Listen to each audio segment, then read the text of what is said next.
Torchlight Independent Media presents Grenada's only source for independent, unbiased, and well-researched broadcast journalism. This is the Bubb Report with Dr. Kellon Bubb. Hello and welcome to the November 7th edition of the Bubb Report. Last week, the main opposition National Democratic Congress Party in Grenada elected a new political leader at its October 31st virtual convention.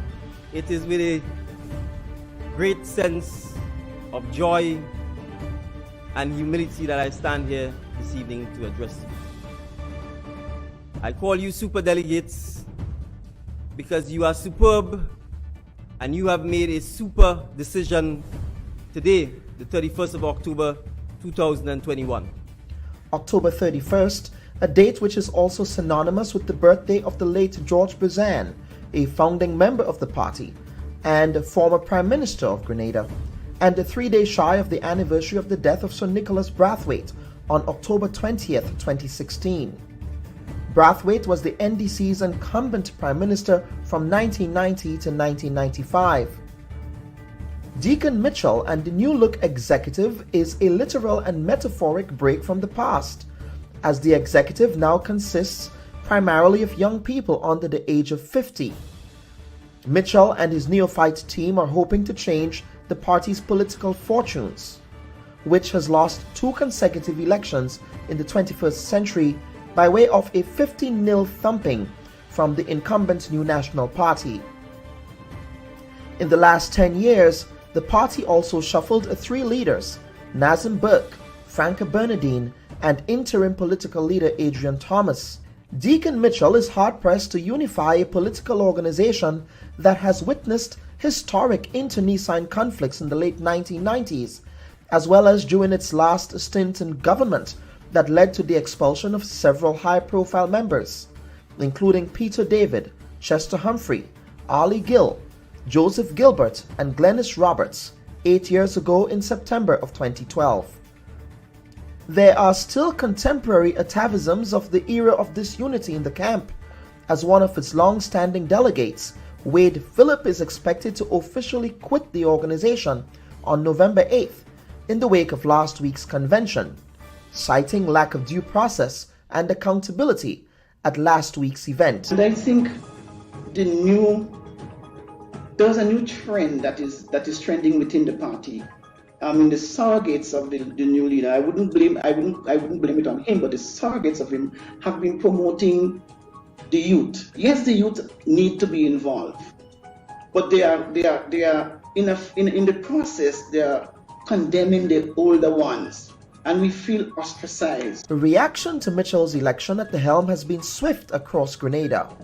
Social media has been abuzz with sentiments from both sides of the political spectrum about what this new NDC dispensation would mean for the country. And you have a new leader, inexperienced though he may be, but he has come, and within 72 hours, he started selling things in the sky. Yes. He's a hard worker, he sets a good example, and importantly, he has vision. Some people have learned some serious lessons about politics. They would learn. They would learn.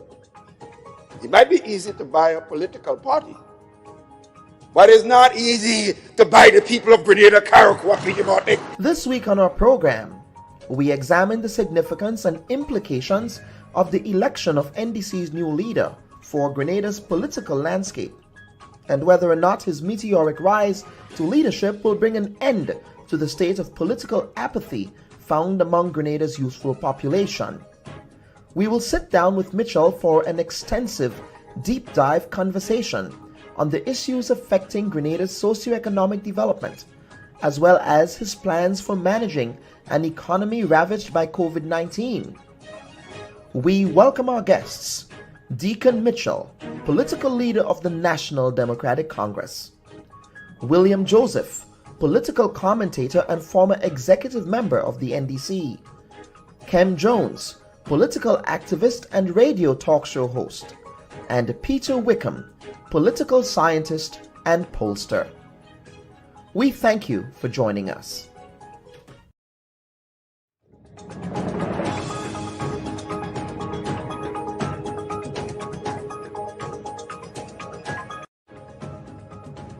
A good Sunday morning from our Washington, D.C. location.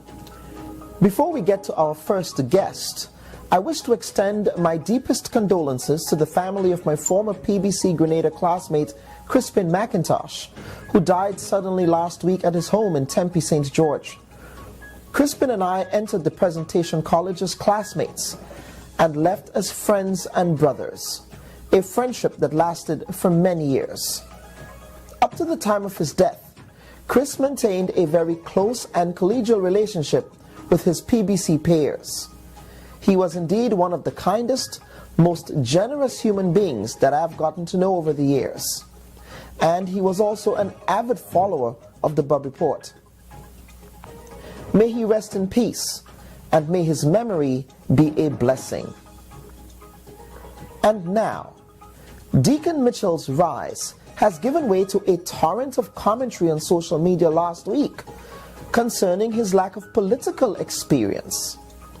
The hardline sympathizers of the NDC view Mitchell's political inexperience as an expedient advantage to their chances at the polls, which has been dealt a bad hand in 2 successive elections. Political apologists on the other side of the aisle are on the other hand chomping at the bit to take several jabs at Deacon's very green approach to the Machiavellian landscape of Grenadian politics, dominated by the former competitive national cricketer from the Northwest, who is the record holder for the most electoral wins in post-revolutionary Grenadian political history. Whatever the merits and motivation behind the debate, here are some facts about previous entrants into frontline Grenadian politics. On his return to the country in 1984, the current Prime Minister of Grenada just turned the age of 38 when he won the St. George's Northwest seat and assumed the role of Minister of Works under his boss, the late Prime Minister Herbert Augustus Blaise. He became the political leader of the NNP in 1989 after what some historians framed as a political coup that toppled the ailing 71-year-old Blaise, who died later that year. Mitchell then won the 1995 election at the tender age of 49, making him the second youngest Prime Minister after Maurice Bishop, who assumed the leadership of Grenada when he was only 34. Similarly, Sir Eric Matthew Gary led Grenada's first proletariat revolutionary uprising, recorded in history as Sky Red, against the white planter class at the age of 29 in 1951. The charismatic Gary then led Grenada to political independence at the age of 51 in 1974, notwithstanding the organized labor, legislative and executive experience he amassed during this time. The big caveat here is that these leaders acquired some political and public service experience before assuming the role of leaders of their various political organizations, before going on to serve as prime ministers of Grenada.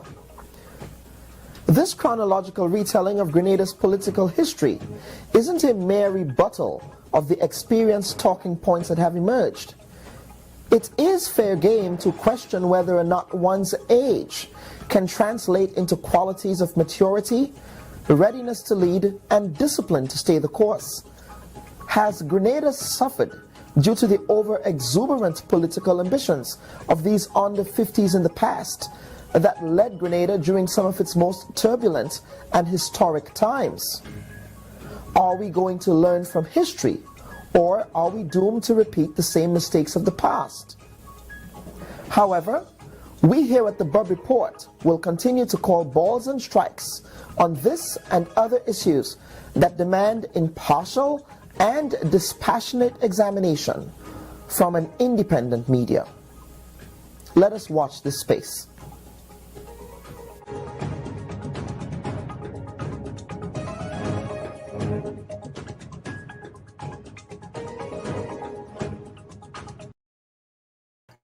A pleasant good morning again to my viewers and listeners of the Bubb Report. As a reminder for our viewers and listeners in North America, we did have a fallback last night in terms of time, so therefore the Bubb Report will be streamed from 10 a.m. Eastern Time, and the time in Grenada and the Eastern Caribbean will remain the same at 11 a.m. But at this time, I am happy to be joined by Mr. Dickon Mitchell, the recently elected political leader of the National Democratic Congress. And we want to have an extensive, deep dive conversation today on the issues that affect the Grenadian public, the bread and butter issues that matter to the people at this very difficult time in Grenadian history. And at this time, I wish to take this opportunity to welcome Mr. Dickon Mitchell to the Bubb Report. Mr. Mitchell, welcome to the program. Good morning, Kellon. It's a pleasure to be here, and thank you for having me. Good morning to all of your listeners and viewers as well. Pleasant Sunday morning to them. Absolutely. I suspect this has been a very busy week for you, sir, and you probably, at this time, probably very tired with a lot of the media interviews, but this is the world of politics. I suspect you probably know that by now. I know that by now. I'm not tired with the interviews. I think they're just getting started, so I look forward to more of them. I look forward to continuing to engage with journalists, with media. It's a democracy, and the media is the fourth estate, so I wish to encourage and I welcome the opportunity to dialogue with the media. Absolutely, Mr. Mitchell. So what we want to do for this program is that we want to dissect our conversation into 4 parts. Sure. We're going to talk about party unity and organization. Then we will get into a conversation about the post-COVID Grenadian economy. Then we will talk about health and wellness. And of course, we will talk about social issues affecting the national economy of the country. So welcome, fasten your seatbelts because we are about to go. All right, Mr. Mitchell, the first question. Last week, there's been a major resignation from one of your constituency branches, namely from St. George's Northwest. Some may say, well, the Northwest is not a significant constituency in the grand scheme of things. But my question to you is, sir, what would unifying your party look like moving forward? As it is perceived by some in your own organization that your election was more so a coronation instead of an earned position based on merit. You've not spent a lot of time in the party, Mr. Mitchell, in the way that others have, who are saying that probably they labored in the vineyard for many, many years. What makes, therefore, such a rookie like yourself ready for prime time? So let me start by addressing the issue of unification of the party. That is a singular goal of mine, and that's a singular goal, I think, of each member of the National Democratic Congress. The convention process was a fair, transparent, democratic process. All of the parties all of the delegates who had the opportunity to attended, voted. The convention came about after an extensive build-up leading to the convention, where persons, not just myself, but all of the candidates who offered themselves to serve on the national executive had the opportunity to meet with delegates, to meet with party membership, and to present their case as to why they should be given the opportunity to serve. And offering oneself to serve on the national executive is really about service. So at the end of the day, the delegates would have made decisions based on what was presented to them by the persons who were offering themselves to serve. The delegates would have made their decisions based on what is in the best interest of the National Democratic Congress. And the delegates would have made their decisions based on what's in the best interest of Grenada. And so you would observe that many of the persons who were appointed to the national executive did so overwhelmingly.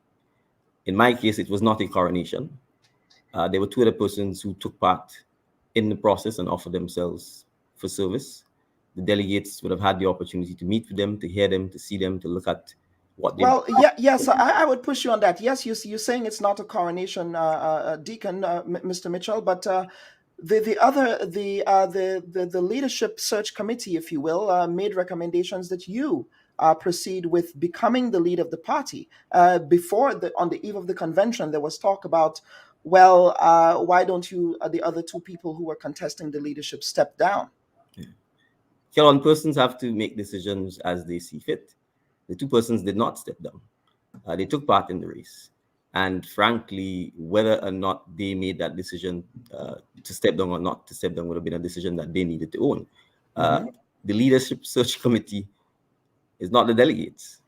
The persons who decide who sit on a national executive are the delegates, and the delegates made that determination. And let me say, in my case, you would have observed, for example, that I had no media comment. I did not appear on any media. Well, we did invite you to the Bubb Report and you didn't. And appear at the time. There's a Yes. precise reason for that, because with all due respect to the media, with all due respect to the leadership committee, the persons who matter in this process are the delegates, and therefore I chose deliberately to spend my time interacting with the delegates, speaking with them, hearing from them as to their vision for what the National Democratic Congress ought to become, as to how we unify the party, as to how we overcome the challenges of the past to move forward in a united front. So I would have gotten the opportunity to interact with the delegates, to meet with them, to speak with them, to communicate with them, to give them an opportunity to get to know me. And after they had that opportunity, then they would have had the right to exercise their franchise, which they did. So this was, and I want to say this because I think it's important, not just for the National Democratic Congress, but this was truly an opportunity as well for the nation of Grenada to learn about civics, to learn about political parties, to understand how you become a delegate, why it is important to take part in or become a member of a political party, why it is important to pay attention to who serves or who becomes elected on a national executive within a party, why it is important to pay attention to whom and how you become the political leader of a party. And I think the convention process gave an opportunity for Grenadians to pay attention, for Grenadians to become interested in our national affairs, in our politics, in our civics. And for that, in fact, I think the National Democratic Congress should be commended, because I certainly don't know that in recent history that as much attention has been paid to those issues, so that particularly the next generation of Grenadians understand why it is important to take part in the political process. Okay, Dickon, next question. Now, the NDC has been historically beleaguered by internecine infighting in the past. I'm sure that's something you are aware of. Yes. Factionalism started in the late 1990s in the Brizan and Alexis era and continued well into the Burke, Tillman Thomas, and Peter David era of the party. Yes.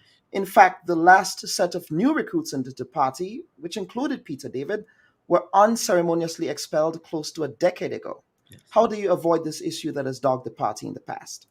Right. Well, let me say this, and that's why the convention was important. The delegates gave me an overwhelming mandate.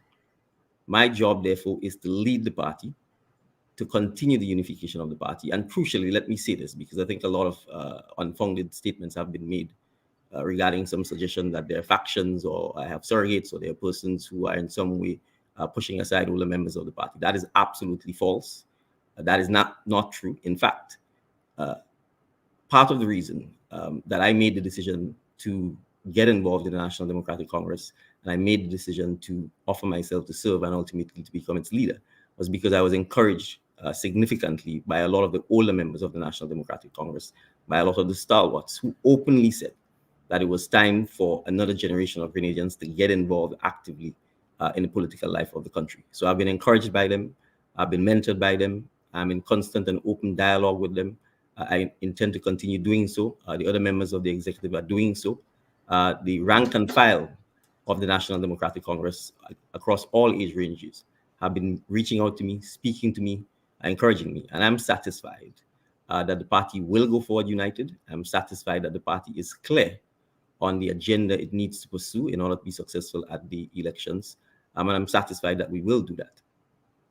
Okay. Now, Dickon, what principles would guide the selection of NDC candidates for the next general election? And in what constituency would we be seeing Dickon Mitchell banners and flyers representing your own candidacy? I know I'm probably thinking ahead, but the Prime Minister can decide that he's going to call the election tomorrow. Yes. Well, I was going to tease you and say that you see banners and flyers of Dickon Mitchell in every constituency in Grenada. But let me say this. The principle, in a nutshell, the outcome is that we need to win the election. There's no question of that. And so, in a sense, we start at that point and we work backwards. In order to win the election, we need to present candidates who are hardworking, who understand that representation of persons and our people means service to them. It means you have to reflect their views. It means you have to be empathetic to the situation they find themselves in. And crucially, you have to be prepared to offer solutions to help them improve their lives. And so those are the principles that will guide the selection of candidates, because ultimately the National Democratic Congress must win the election if it is to be able to govern, and if it is able to, and in order for it to be able to implement the policies that we think Grenada need to see. As to where I intend to run, I have not decided finally on that as yet. But once I make that determination, Kilon, rest assured, I will communicate that to you. Well, that has to be a determination made by the rank and file of the party. That's not necessarily a determination that you make as well, right? I mean, in consultation with the rank and file of the party. Yeah, well, I mean, there's a process for selecting persons who run. Yeah. Essentially, it starts at the constituency level and works its way up. So that's when I say the determination hasn't been made. Obviously, it's not a determination that I simply sit in a chair and make. It's a determination that will be made in the best interest of the party. And obviously, that necessarily means the rank and file. All right. And the final question for this segment, Mr. Mitchell, some are implying that the next election might be one of the most expensive in Grenadian history, since CBI investors may view candidates as proxies to guard their economic interests on the island. What assurances can you give the Grenadian people that, first, you did not buy the NDC as your opponent intimated in Parliament last week, and secondly, in the absence of campaign finance reform in the country, how will you raise funds for the next election beyond the notion of selling bakes and fish cakes, as one NNP surrogate intimated as a fundraising model? Yeah. So, Kilon, let me say this, because we need to understand the importance and the value of our democracy. Notions that people can buy and sell political parties, notion that people can buy and sell votes, and notions that people can buy and sell our elections ought to be rejected outright. And I reject that outright. We live in a society where we promote an individual's right to choose, an individual's right to associate with a particular political organization or not. And when one joins a political party, it is about service. It is about willingness to help improve our society. When I joined the National Democratic Congress, that was the sole motivating factor. I did not spend a penny other than the gas bill of driving through the length and breadth of Grenada to meet with the persons that matter. And so even on a national scale and for electoral process, all of us who are involved in this process need to ensure that, one, we send the right message, that it is about the value of our democracy. It is about the value of our people. It's about the value of the things we hold dear to us as Grenadians. And that re-emphasizing that is important. Second, by our actions, we need to demonstrate that while we accept that campaigns may be expensive, that resources are put into them, that our democracy, our freedom, the things we hold dear to us cannot be bought and sold, whether it's by CBI investors, local investors, or foreign investors. So I can assure you that certainly, as long as I am involved in national politics, that anyone who wants to donate or fund or help a campaign must be prepared to do so on the basis that they believe in the policies, they believe in the things that the political organization that I'm heading intends to do. The National Democratic Congress will never be bought or sold. Well, I will be watching the space on that, but we will come back. We will take a quick break, viewers and listeners, and we will be right back with more questions for the new political leader of the National Democratic Congress. Stand by. We'll be right back. So it's not a legal schooling. I know you're sensitive to people schooling you on the law, but I think I can trump you when it comes to the history of Grenada. What you're saying is that this resignation was expected? Would it be fair to say that you abdicated your responsibility by not showing up in Parliament on Friday? We are not aware of the terms of the agreement. But then how can you say the terms are not fair? Don't know the terms. We love old talk, we love gossip, we love brango, we love all them kind of things in the Caribbean. If I cannot play music, I don't know how I'm going to live. We are borrowing money to pay debt because of corruption, waste, and mismanagement. That they have difficulty with your leadership. Why then are you contesting the presidency?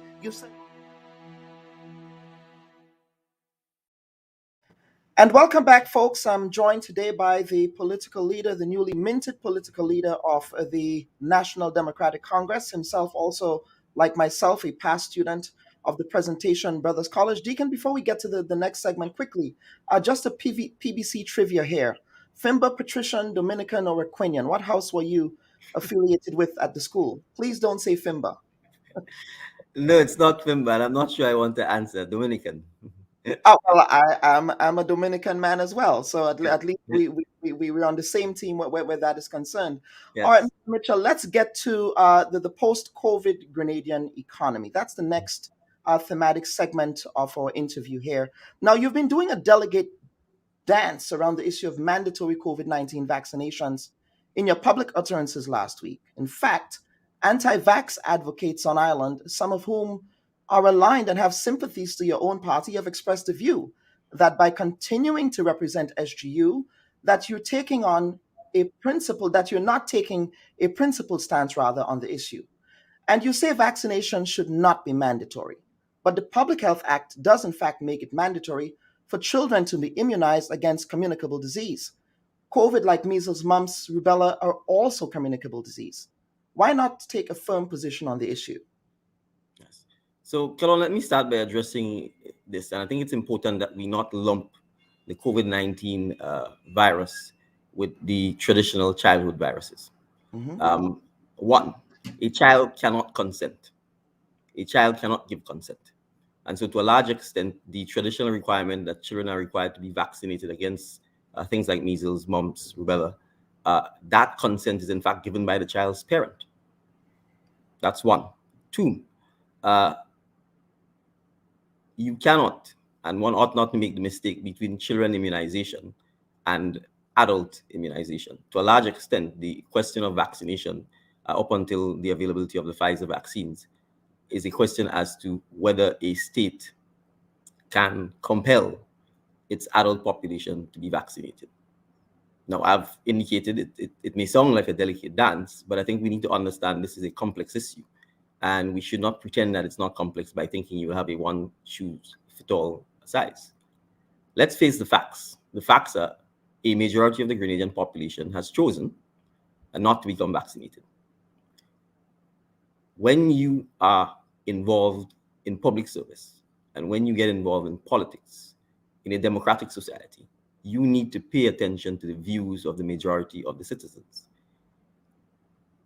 Anyone who has to implement policy or make decisions must heed that.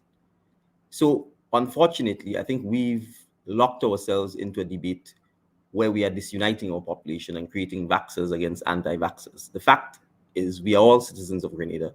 We all have the right to live in Grenada, and we all have the right to be protected under law in Grenada. So for me, the real issues we need to face is how do we get out of the situation that we've regrettably found ourselves in?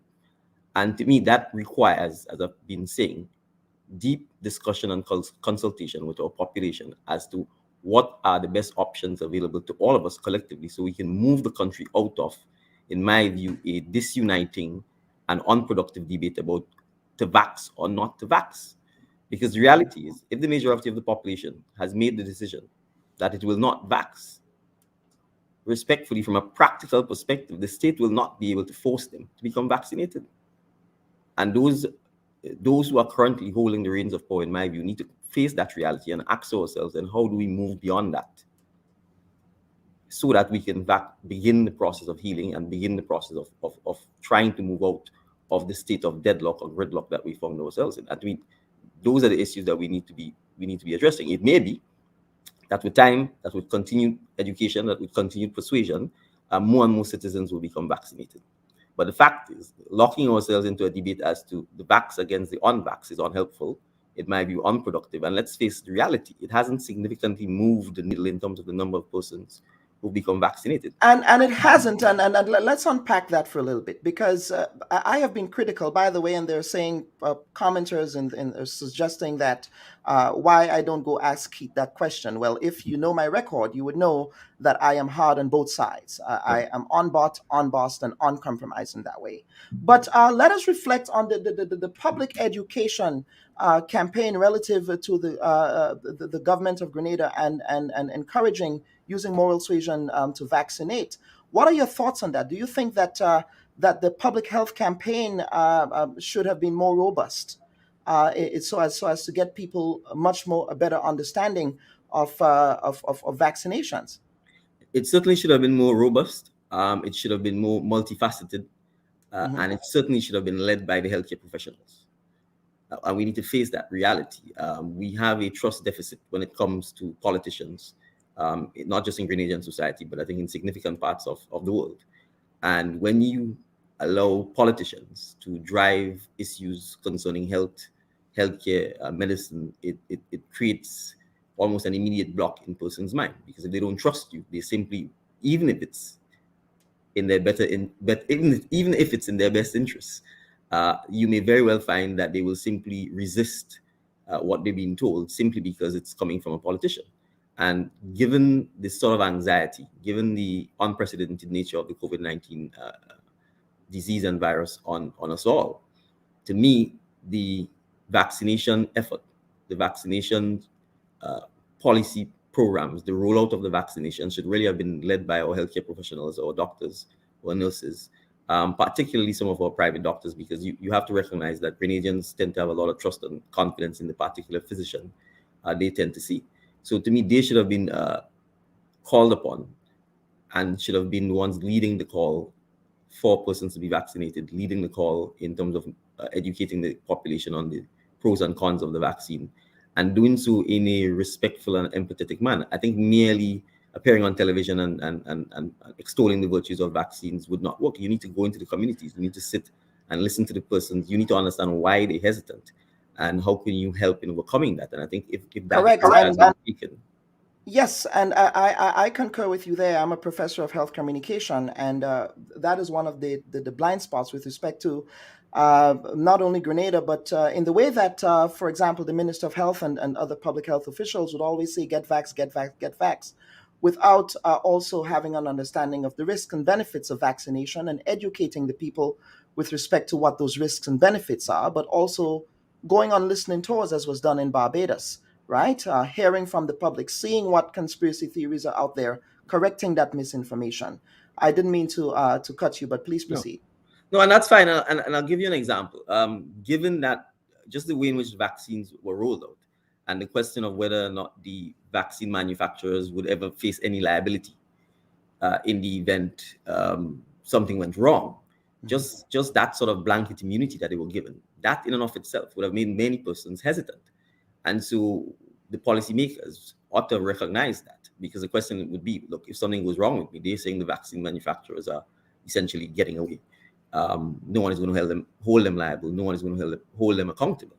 And when people hear that, you then have to be able to address that, explain why it was done that way, explain if in fact any redress would be possible. And those are some of the issues that ought to have been addressed, in my view, on a one-on-one community village level. There are other aspects of how the vaccine rollout was done that, again, should have been, in my view, community-based. Now, you can't just simply have pop-up clinics in areas on the main road, let's say Foodland Car Park and so on, because how many people live in Lagoon Road? You have to actually go into the communities, into the villages, where one person can bring another one, where someone who's hesitant can have a conversation with someone who actually went. So again, to me, it should have been community-oriented. It should have been ground up. And I think if that approach was taken, then the numbers would, in my view, have been significantly larger. You said ground there. You're making me get into another conversation here on pedagogy and Paulo Freire and things like that. But let us get to the next topic, Mr. Mitchell, and that has to do with economic transformation. Yes. Now, one of the issues that Grenada has to grapple with in the next 2 decades is a shrinking population that will greatly reduce the social safety net capacity of the National Insurance Scheme. In fact, the 2019 Independent Actuarial Review said that the operational deficit of the fund would continue to increase after 2029, and the reserve will be completely depleted by 2042. That's not a long time. Now, the main recommendations of the Actuarial Review were to do a couple things. First, increase the retirement age from 60 to 65. You would have some convincing there to do. Increase the contribution rates to 11%, 5% employee, 6% employer. There are particular gaps in that system right now where some employees are accusing employers of not paying into the NIS fund for them on their behalf. Now, the current rate for contribution is 9%. The actuaries are recommending that increase significantly. Now, and also they also are recommended that there has to be an increase in the insurable limit gradually, given that current limits were very small for high income brackets. Now, do you agree with these recommendations? And how does one achieve economic transformation given this particular bleak outlook? Right. So, well, let me say this. I mean, obviously, the review is an actuarial review. To a large extent, I think it was focusing on the numbers as to how you address the potential deficit. But I think before we get to just an actuarial review, there may be more fundamental policy issues as to the role NIS plays in the economy as a social safety net. And I'm not so sure that the review paid attention to that. Questions as to the type of benefits, whether there should be a streamlining of the benefits, whether we need to review the role of NIS in its entirety. I heard no mention, for example, of the investment policy of NIS. That to me is also critical because we must recognize that if you are saying, for example, move the age of retirement from 60 to 65, that has implications for persons who would have planned their lives thinking that they would retire at 60. If you say move the contributions from 9 to 11%, again, that has implications for what people take home.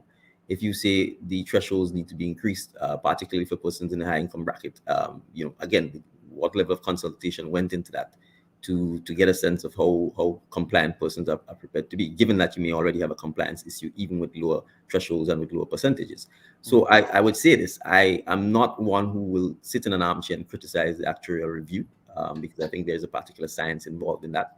But I think there has to be a broader debate and a broader discussion about the role of the National Insurance Scheme, about its investment policy, and how we see the NIS in the broader context, particularly of a safety net. Because there are questions we could ask, for example, should we prioritize pensions over something like sick leaves?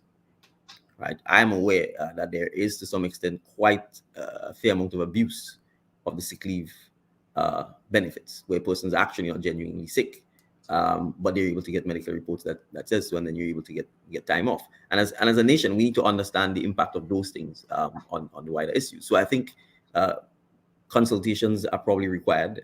We need to get a sense of what are the priority areas that NIS needs to address. And I'm just using that purely as a theoretical example as to whether, for example, if we had to rank the goods and services that NIS offers, and I'm using goods and services loosely here, do we rank pensions over sick pay? Do we rank sick pay over pensions? Do we rank disability benefits over sick pay? Because those are some of the things that we may need to look at. Do we rank unemployment benefits? No, traditionally, NIS did not provide unemployment benefits. There has been temporary, so to speak, introduction of unemployment benefits as a result of COVID-19. So those are some of the issues we need to address. How has the introduction of temporary unemployment benefits impacted on the fund's revenue base, given the comments already made by the actual science? So, and that's why I'm saying when these things are being done, it's important that there should be broad-based consultation, because ultimately the institution and the fund was set up to improve the lives of Grenadians and to provide safety nets in instances when there's disruption and where you stop working and you're retired. And as I've said, obviously, when you are older and you're retired, you are more vulnerable generally, and particularly health issues tend to take a greater significance in your life. So we want to ensure that the fund is successful, that the fund is sustained. So those are some of the issues that I think we'd have to pay attention to. And now you mentioned economic transformation primarily in agriculture and technology. What specific policy directives do you believe would revive the Grenadian economy in the immediate aftermath of this major public health crisis? Well, I would say this, Kelon, people keep using the word aftermath. I don't know that COVID-19 is going away. There's no indication of that. So I think But at some point, we have to get to a place where we have to reimagine what the Grenadian economy would look like when this virus, of course, it's not going anywhere. It is endemic globally. But right. The point is, while it is not going anywhere, we have to learn to live with the virus. Now, in learning to live with the virus, how do we move on with our lives?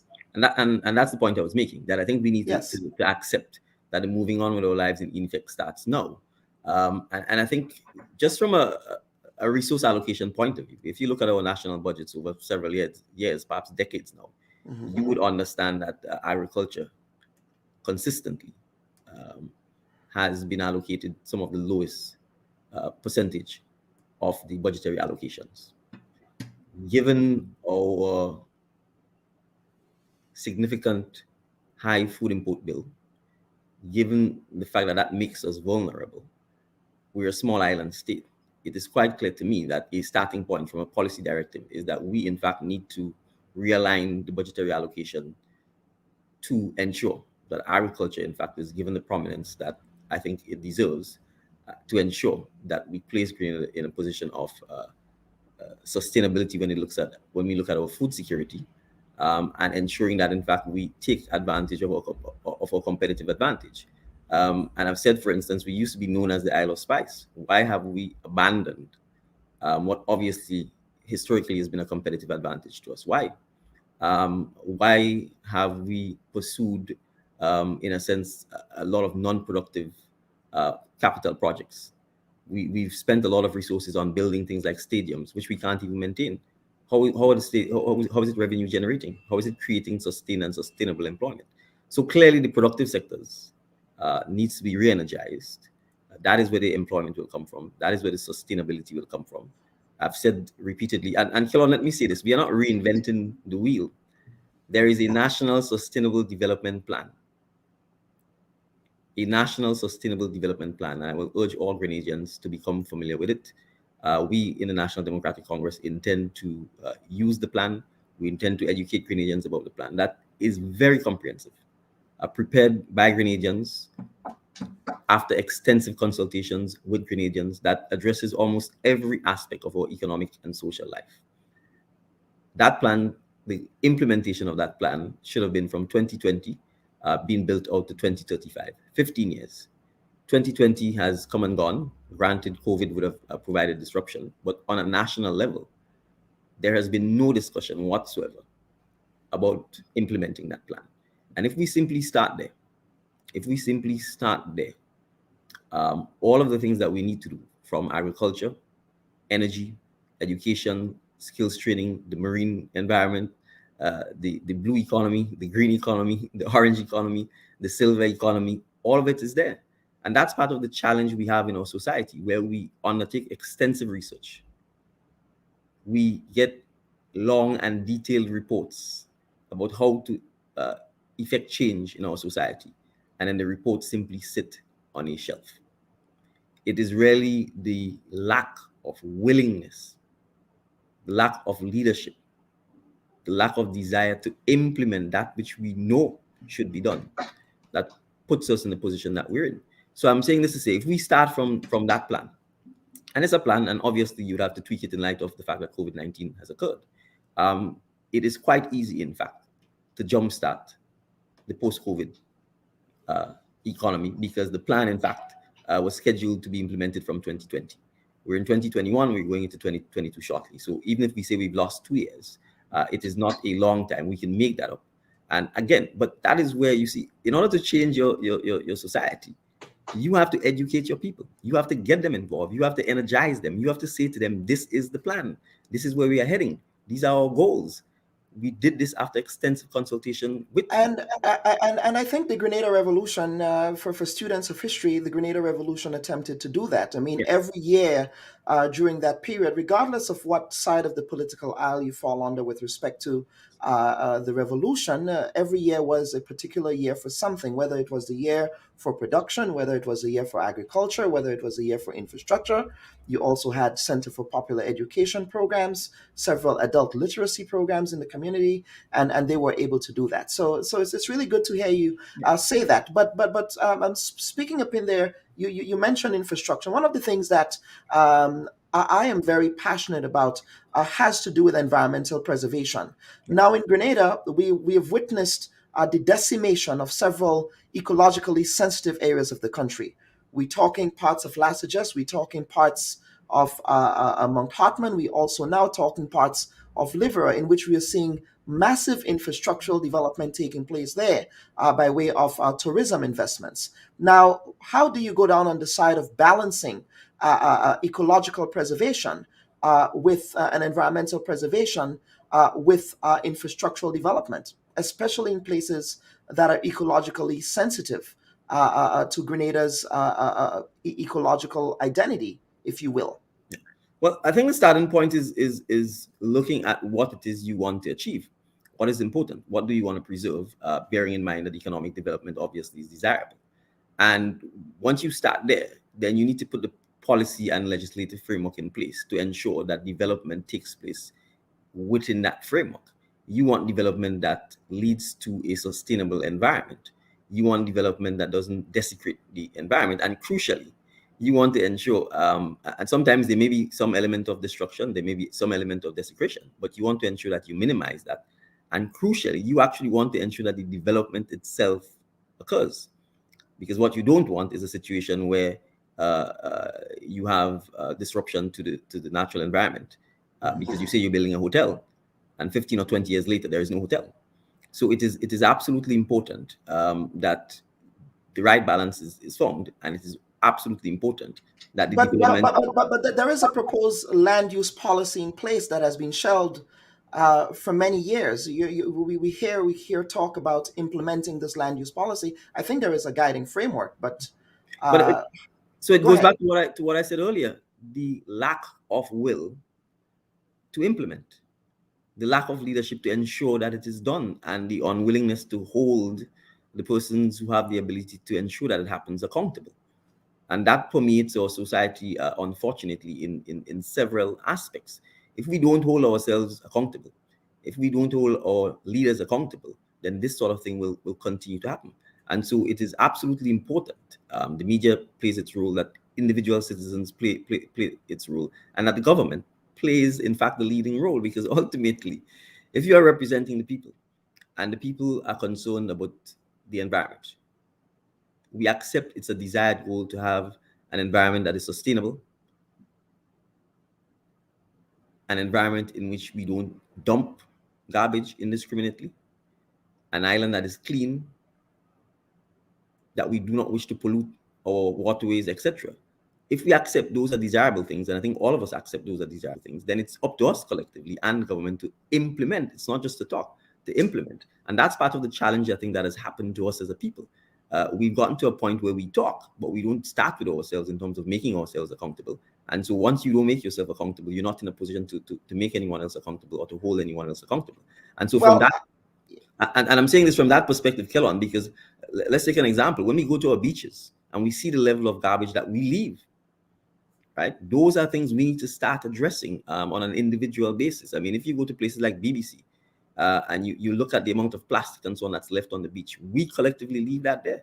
And so if we care about the environment, it starts with us, and each of us need to ensure that Grenada belongs to us, and we start actually taking care of it.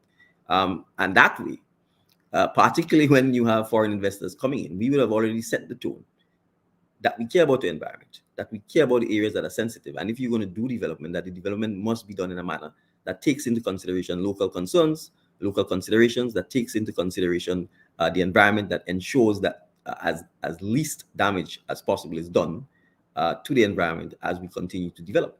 Because at the end of the day, and I keep saying that, you know, the earth will probably eventually be fine. It's us that will not be fine.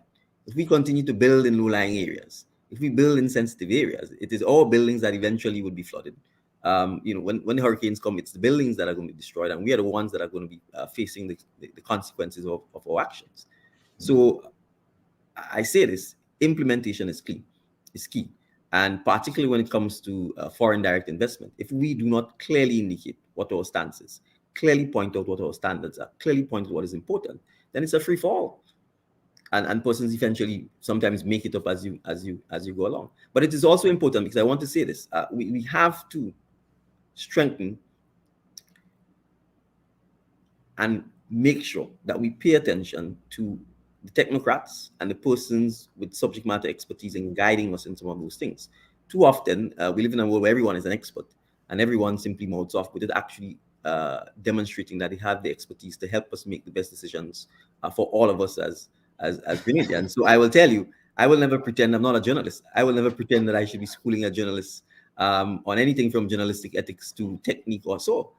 Similarly, I would expect that when it comes to the law, that the journalist will probably defer to me if I've been a lawyer with 20 years expertise. And I think as a society, we also need to recognize that when it comes ultimately to making decisions, we need to listen to the persons who have the expertise, one, two, who have the best interests of the country at heart, because that is also important. And then hopefully from that process, we would then be able to make the right decision on behalf of our collective behalf. Subject matter expertise, a very important point you raised, because sometimes in Westminster developing economy democracies, we tend to appoint political hacks as opposed to people who are experts in their field to manage particular sectors. So let us see how that's going to unfold under a Dickon Mitchell administration. But moving on here, Mr. Mitchell, politicians tend to promise lower taxes if and when elected, as well as lower the cost of living on basic consumer items. Yeah. Essential bread and butter issues, if you will, right? Now, would you agree or disagree with eliminating the value-added tax altogether if elected into office? The backdrop of this is the runaway inflation that we're seeing around the world, the exponential rise in cost of basic consumer items in Grenada. I can't tell you how many people I hear complaining about that. And also, in that vein, should there be a taxation policy that taxes wealthier Grenadians as opposed to a tax rate that works against the interest of working people? Where do you go down on that issue? Right. So, well, you've asked a number of questions in there. So let me say this. Obviously, the government depends on its revenue almost exclusively from taxation. I think the type of tax system we have in Grenada collectively is a little too complex. We have a multitude of various taxes. And I think one of the things we definitely need to look at is how we, in fact, simplify the entire tax system. It will be reckless and irresponsible of me to sit here and say that VAT should be eliminated simply because the cost of living is high. The cost of living in Grenada is undoubtedly high. And to a large extent, it's driven by the fact that we import significantly most of our food. And we have to recognize that. So what I think has to be done, Kellon, is that we have to have a comprehensive review of our taxation system. We have to understand what we use our tax revenues for. And at the appropriate time, clearly, a clear goal of any government should be to implement measures that will reduce the cost of living for its citizens. That goal, I think everyone will accept, is desirable. The question is, how do we get there? And so you can't just simply say eliminate one tax when the government, for example, is the single biggest employer. If you eliminate the VAT, for instance, and the government has no revenue to pay its public servants, has no revenue to pay its teachers, have no revenue to pay its police officers, well, we have a far bigger problem than just the cost of living, because essentially you are saying there are people who have no employment. So the reality is this: we have to engage in a systematic and sustained approach to our development that will allow us to drive down the cost of living, but crucially also allow us to increase persons' take-home pay, person's income, so that ultimately we have a higher standard of living in Grenada. And those are complex issues that we can't necessarily solve in a 5-minute discussion. But I will also make that point and go back to the point about subject matter experts. Ultimately, as a politician, you are there to represent the people. You are not an expert on everything. And it is therefore important on complex matters like taxation, on complex matters like why our cost of living is this high, that in fact you engage, you get the right advice, and then you make the best decision in the interest of the state, in the interest of the government, and in the interest of the citizens. Okay, Mr. Mitchell, we will take a quick break, and when we come back, we will get into the very important conversation of health and wellness. So apt, especially now, given the COVID crisis that we are experiencing and the deficiencies in the system that needs to be addressed. Stand by. Since losing that seat. So it's not a legal schooling. I know you're sensitive to people schooling you on the law, but I think I can trump you when it comes to the history of Grenada. What you're saying is that this resignation was expected? Would it be fair to say that you abdicated your responsibility by not showing up in Parliament on Friday? We are not aware of the terms of the agreement. But then how can you say the terms are not favorable? You don't know the terms. You know, we love old talk, we love gossip, we love brango, we love all them kind of things in the Caribbean. If I cannot play music, I don't know how I'm gonna live. We are borrowing money to pay debt because of corruption, waste, and mismanagement. That they have difficulty with your leadership. Why then are you contesting the presidency? You said.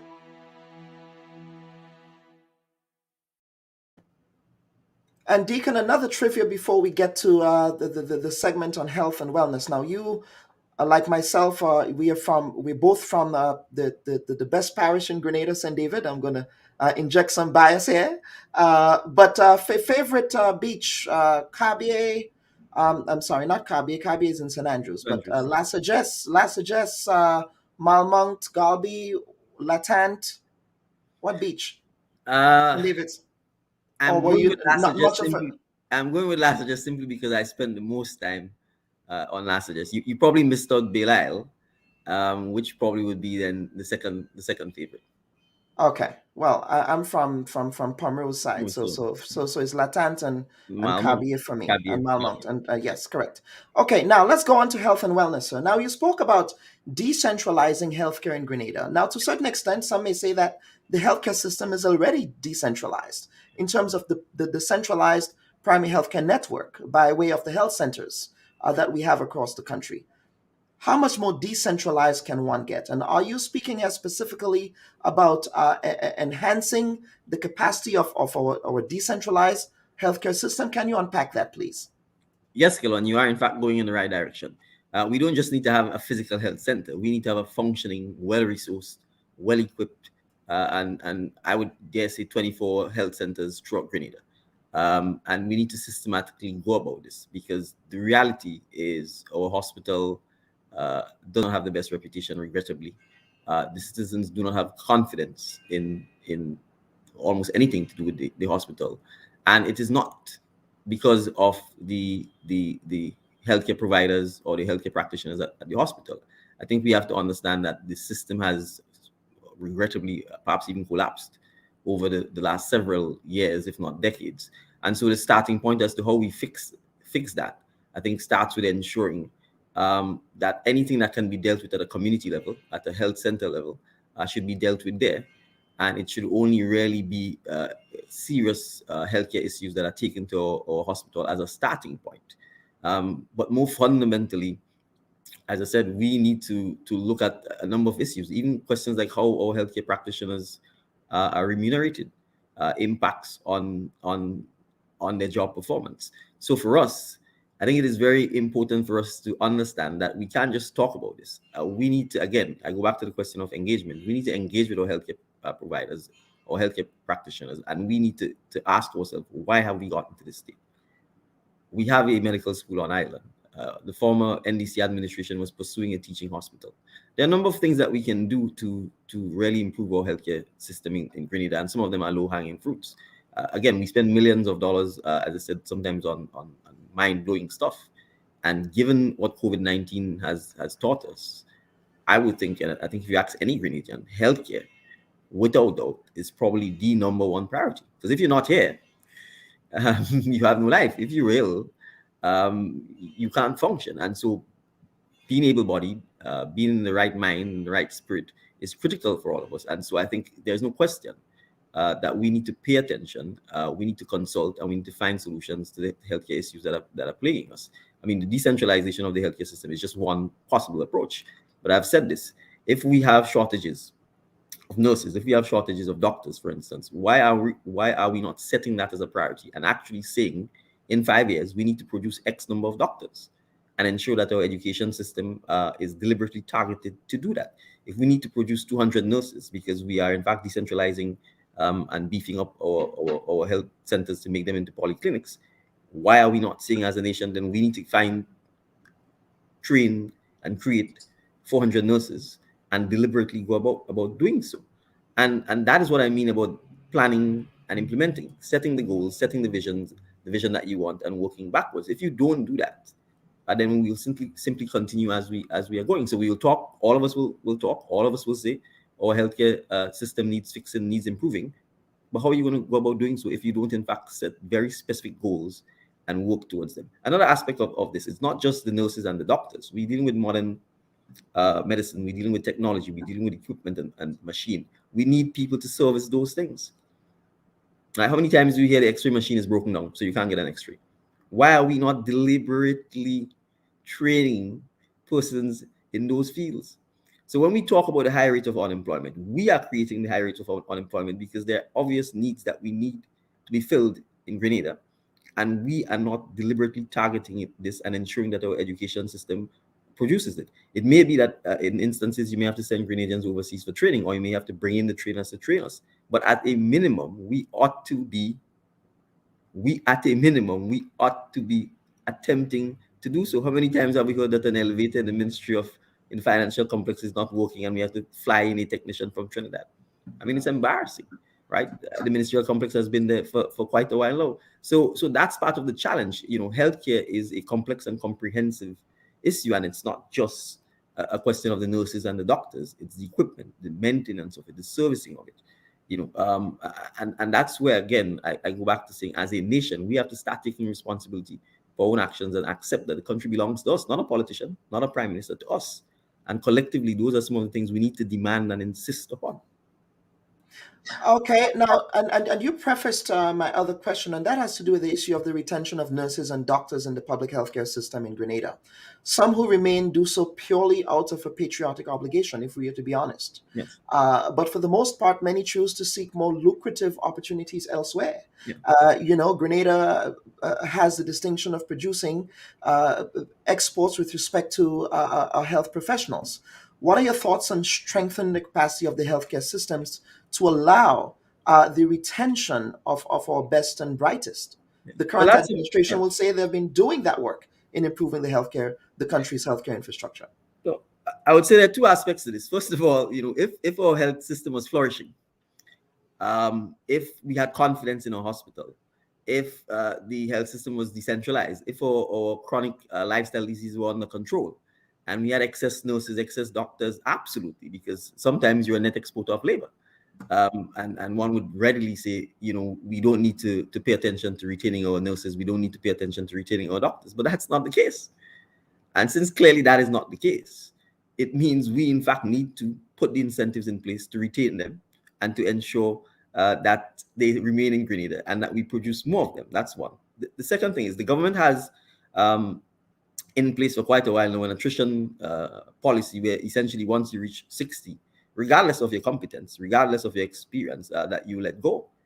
And I think particularly in the medical field, that is not a wise policy, because we need to train, we need to mentor. And you have to ensure, if there are doctors and nurses who are 60, who have the expertise, the experience, and are willing to still serve, we should ensure that we have a policy in place that allows them to mentor and train some of our younger nurses or younger doctors, so that you don't end up in a situation where potentially all of the experience exits very quickly, and then we have a cadre of young or inexperienced medical practitioners who would not have had the opportunity to benefit from interacting and being helped and being trained or being counseled by some of the. It may very well be too late for that, but those are some of the things we need to look at. So I appreciate that the government might have felt its wage bill was too high, but I don't think we can necessarily simply value our health by reference to money, right? So those are some of the things that we need to look at. And it's also important for us to educate the population about our health system, about the do's and don'ts, about the challenges that we are all collectively facing. And I go back to the question of it starts with us, because we also need to pay attention to our health. Part of improving our overall health system is that health education, exercise, dieting, the food we eat, those kinds of things need to be reinforced at a very, very early age, and we need to be very systematic about it. And the other things, Kelon, that has unfortunately gone the wrong way in Grenada, the number of community groups, sports clubs, those sorts of things, because you may play sports in school, and then you leave school, and if there aren't community groups and sport groups for you to join, then you stop playing sports and you stop being active, you gain weight. You then, in the busy life of just going to work and taking care of kids, you then develop all kinds of health-related issues. Again, if we continue developing our society in a sustainable and structured manner, so that when you leave school, there are community groups, sporting groups that you and your kids can join, so that you can exercise together, ride a bike together, play netball, football, cricket, and we do that all through our lives. That in and of itself will make our health system and our population healthier. So those are things that we need to encourage, and or community groups or NGOs or sporting groups, the Olympic Association, all of us need to play a part in helping that as well. Mr. Mitchell, and you make a very good point. I think the elder Mitchell, also a past student of the Presentation College, a senior of yours, he touts the importance of personal responsibility where healthcare is concerned. And yes, while we need to have those structures in place, we also have to have a change of mindset with respect to how we view health, and not only to view health as sickness, but also view it as wellness, right? And view it as ensuring that you take some personal responsibility for your diet and exercise. And that is an important point that I think that is nonpartisan, really. Now, let's get to the issue of drug abuse management and rehabilitation on the island. Grenada has the distinction of having a serious issue of alcohol addiction with no specialized facilities for rehabilitation. We had the Carlton home that was destroyed after Hurricane Ivan, that was never reconstructed. That was a specialist facility. We no longer have that. Yes. What would specialist rehabilitation for that look like under an NDC administration? Right. So I'm not sure if you're aware, but in fact, there are a group of private citizens who've in fact been trying to raise funds. I know of, in fact, some of the insurance companies who've been involved in fundraising to, in fact, raise capital to help rebuild the Carlton home. So we need to encourage them to continue doing so. But without doubt, the state itself has a fundamental, I think, responsibility to address that issue by ensuring that an institution exists that can help with drug rehabilitation. It's also critical, I think, for us as a society to accept that substance abuse is real, and I stress abuse here, because no one is going to say that you can't have a drink. But clearly, if we have alcoholism, if we have other forms of drug abuse, those are issues we need to address. And critically, again, it goes back to the question of education. It goes back to the question of lifestyle. It goes back to the question of discipline. And those are some of the issues we need to address. Now, it may be difficult for some people to hear those things, but even the question of how we advertise alcohol, I think, is important. Because if we always make it sexy, if we always make it attractive, then it's likely that more and more persons are going to want to do it. But if we don't at the same time teach responsibility, teach the fact that you need to be prudent, teach the fact that you need to use things in moderation, then we're going to end up in a situation where... Well, no, I would press you there. I mean, you can't tell private enterprise how they should advertise their products. No, that would be the pushback. I mean, but but let me say this, Kellon. Yeah, go ahead. I'm not saying to legislate. You see, too often we feel you need to mandate things. I'm saying have a conversation. Mm-hmm. We can have a conversation. If you produce alcohol, for instance, if you let me say this. Well, let's put it that, Kellon, you do realize that advertisers of alcohol will tell you, for example, if you're 18, you shouldn't drink. If you're pregnant, correct. So they do advertise those risk factors. Right. So that's the point I'm making. I'm making the fact that we need to have conversations about. We have to have the conversations about it and ask ourselves collectively, how can we be a responsible society? Because I'm sure even the manufacturers of alcohol do not want a Grenada that has a significant percentage of alcoholics. Do not want a Grenada where you have drunk people walking around and causing motor vehicle accidents. They don't want that. And so I'm saying we have a collective responsibility to minimize that. So we have to have the conversations about what are the best tools available to us to minimize that, so that we never get to the point where we have significant numbers of our population having to go to Carlton home or needing a Carlton home. That's the point I think is more fundamentally important. Yes, you need a Carlton home, but the less alcoholics you have, right? And you have to understand, alcoholism is not just the alcoholism; it's the impact on your society. It contributes to things like domestic violence. How when your children see that, what message are you sending? And it's not just alcohol. Let me not appear as if I'm singling out.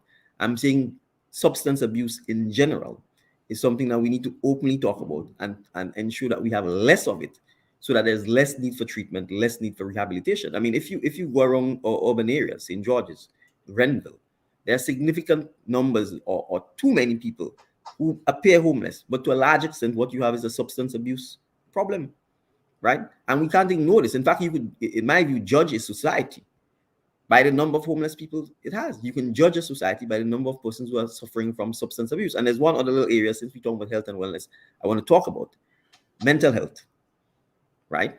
It's obvious to spot the physical issues, but we also have to pay attention to our mental health. And I think one way of paying attention to our mental health is, in fact, getting involved in our communities, getting involved in our society, so that collectively we make our society a better place to live in, so that there are less people under stress, less people under anxiety, and therefore less probability that we will suffer from the impacts of mental health. But that is also an area that we need to talk about, and talk about openly, because I think the stigma that traditionally, and the ignorance and the superstition that has been associated with mental health. But I think, thankfully, a lot of the mental health advocates have been doing a good job in terms of letting people know that mental health is an illness just like any other illness, and that we need to treat it and view the persons who are suffering from mental health illnesses with empathy.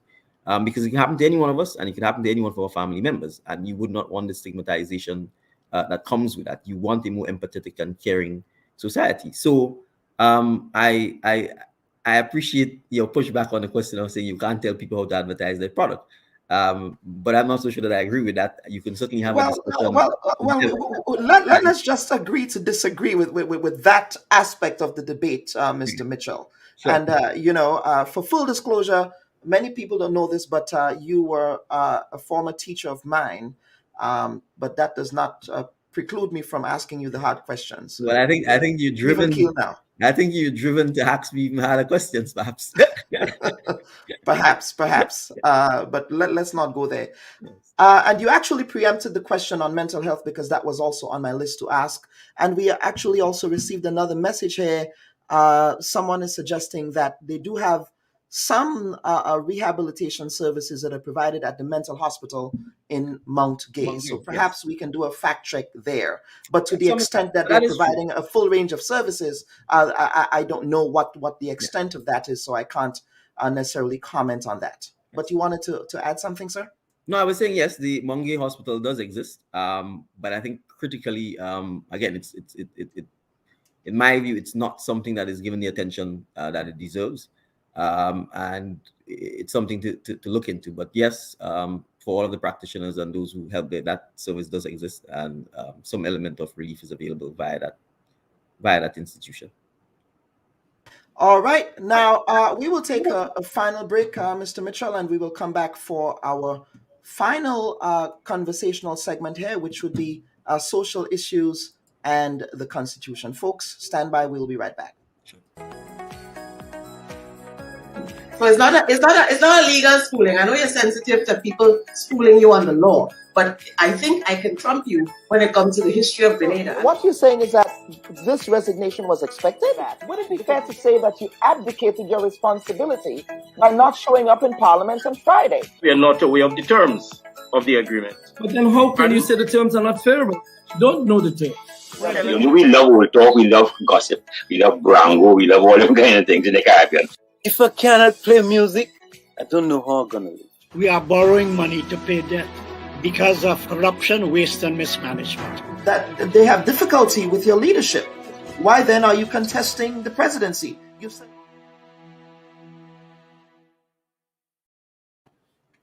Okay, folks, welcome back for our last segment. As a reminder, please stay with us. We have a post-interview political discussion with Mr. Kem Jones, Mr. Peter Wickham, and Mr. William Joseph. So do stay tuned for that conversation after the interview with Mr. Dickon Mitchell. Now, Mr. Mitchell, on Callisto Faria's The Narrative last week, you intimated that you may serve only one term as Prime Minister. Now, there were some issues with the audio. Now, my question is, would one term be enough to make the grand changes that you desire? You are proposing big systemic change here. One term may not necessarily be enough. And to that point, Grenadians rejected the idea of term limits in the last national referendum. So surely, you can probably stay as long as you want, as perhaps the elder Mitchell. Would you want that? No. And let me repeat that, no. Nation building is a continuous and relentless pursuit. And all of us need to play our part. And when we've played our part, hand the baton on to the next generation. You are in Washington. It's probably living in the country that most people look at as one of, if not the wealthiest nation to have ever existed in the history of mankind. And it has term limits. The reality is, as human beings, the concentration of power in the hands of a few is a dangerous thing for the society. And it's dangerous for the development of democracy. And it's dangerous, in my view, for ensuring that we continually replenish our democracy. So I have no desire. Let me put it this way, Kelon. What is the point of public office? The point of public office is public service. And when you serve, you move on, right? So I have no desire to hang on or cling on to public office or power in particular. What I did say to Callistra is that I'm committed to at least 10 years of public service. And whether I serve as Prime Minister or not is irrelevant. Once I made the decision to get involved in politics, I recognize that there's a minimum amount of time you need to dedicate to the goals and the policies you are seeking. And I think the important thing is this: if we build our institutions, and if as a society we can agree that there are 5 or 6 common goals that we all desire, regardless of who may be the Prime Minister, his job should be the continuous pursuit of that. So if we accept that as a goal, it is desirable to have a first-class health system, we may sometimes have disagreements as to how we get there, or whether it's via teaching hospital or private hospital. Fine, we can have a debate on that. But I don't think any Grenadian wants to be poor. I don't think any Grenadian wants to be living on the breadline. I don't think any Grenadian wants to say, if I don't get paid this month, then essentially I don't have any reserves of income to pay my bills or to buy food or to pay the bus for my kids to go to school. And I think that is the sort of thing that we need to have the discussions about. And once we agree on those things, then we will obviously find the best route to accomplish them and in a sustainable manner and in the shortest possible time. So for me, it is also important to encourage not just the next generation, but Grenadians who themselves have never gotten involved in public service or public office to do so, because it is our collective experience, it is our collective wisdom that will give us the best decisions. And after a while, when you serve in any capacity, Kelon, you tend to reach a peak. You plateau, and then there's something called the law of diminishing returns. I think most of us were taught the law of diminishing returns in school, and it applies to all of us. It applies to the best of us. And it is important for us to focus on our institutions, because as human beings, the good Lord has placed us here for a certain time, and we will leave. And what we need to do is leave institutions behind that the next generation of Grenadians can take and continuously develop to achieve the goals that we want as a society. Yeah, you say that, Mr. Mitchell, and that is all well and good esoterically, but and that's your epistemology, that's your worldview. Right. But another person, another individual who may assume the reins of leadership of the NDC after you decide to demit office, Right. may have a different view. Now, I think that I'm saying all of this to say we do not have legal mechanisms in Grenada that limits a politician from serving more than 2 terms as a prime minister. How should we proceed with changing that? Right. Well, and that takes you to the question of constitution change. And we had a referendum which had so many issues in the referendum that I think at the end of the day, it simply confused the population, and there was just a wholesale rejection of it. You had the Privy Council in there, for example. The question of whether or not you go to the Privy Council, in my view, should have been a single referendum item. The question of whether you have term limits, in my view, should be a single referendum item. So certainly the legal framework has to be changed in order to accomplish that. Another critical issue I think that we need to address as a society, and again, Kelon, it starts with education. It starts with talking. It starts with explaining why it is you are recommending any given thing. So for instance, the fact that we have a Westminster system where the only person who knows when election is going to be is the Prime Minister, in my view, is unhelpful to our democracy and does not promote the sort of good governance and transparency you want. So certainly I favor a situation where the election date is fixed and everybody knows this is the election date. For that to happen, you need a legislative framework for this to take place. As it's taken as a single item, if an NDC government favors that position, if collectively after our internal caucusing we favor that position, our job then is to go to the people and have that discussion, not force it upon them, not mandate it, explain to them. These are the pros and cons of us having a fixed election date, as opposed to the current system where the Prime Minister, essentially, whenever it suits him, he calls an election. And then let the people decide. If the people say we are happy with the existing Westminster system and we want to continue with it, that's the collective wisdom of the people, and then you abide by it. That's what democracy is. If, however, having listened to you, they accept that it's an improvement on our democracy, then they will vote in favor of saying, put the legislative framework in place that says our elections are called at a fixed time. And the same will happen when it comes to the question of fixed term limits. But it is important that we don't confuse people and throw too many things at them and critically. But I would push back there. There was an educational program under the Constitutional Reform Advisory Council with respect to the last referendum. Yeah, I mean, and these bills were separate, so I don't know how you're saying no, I will. No, no, no. that those were confusing. No, the referendum. You had multiple questions, Kellon, that you had to decide all upon on the same day. That's one. And I was smiling when you said there was an education attempt. That's what I would call it, an education attempt. It was woefully inadequate. And that's the point I'm making about going to our communities. You know, yes, there's social media, and that's one platform, but we are dealing with human beings. The same way we pull out our election machinery and we find our citizens in every nook and cranny to campaign to them about putting us in power. When it comes to matters of statehood, not politics, statehood, when it comes to matters that will improve our well-being and our lives, and we can just take the vaccination, do we do that? Do we put the effort and the resources? Do we get our MPs or village influencers or community influencers or spiritual leaders to go? And it's important to have the discussion, not to try and force something down someone's throat. It's about education. It's about talking why we may think this may be good or not.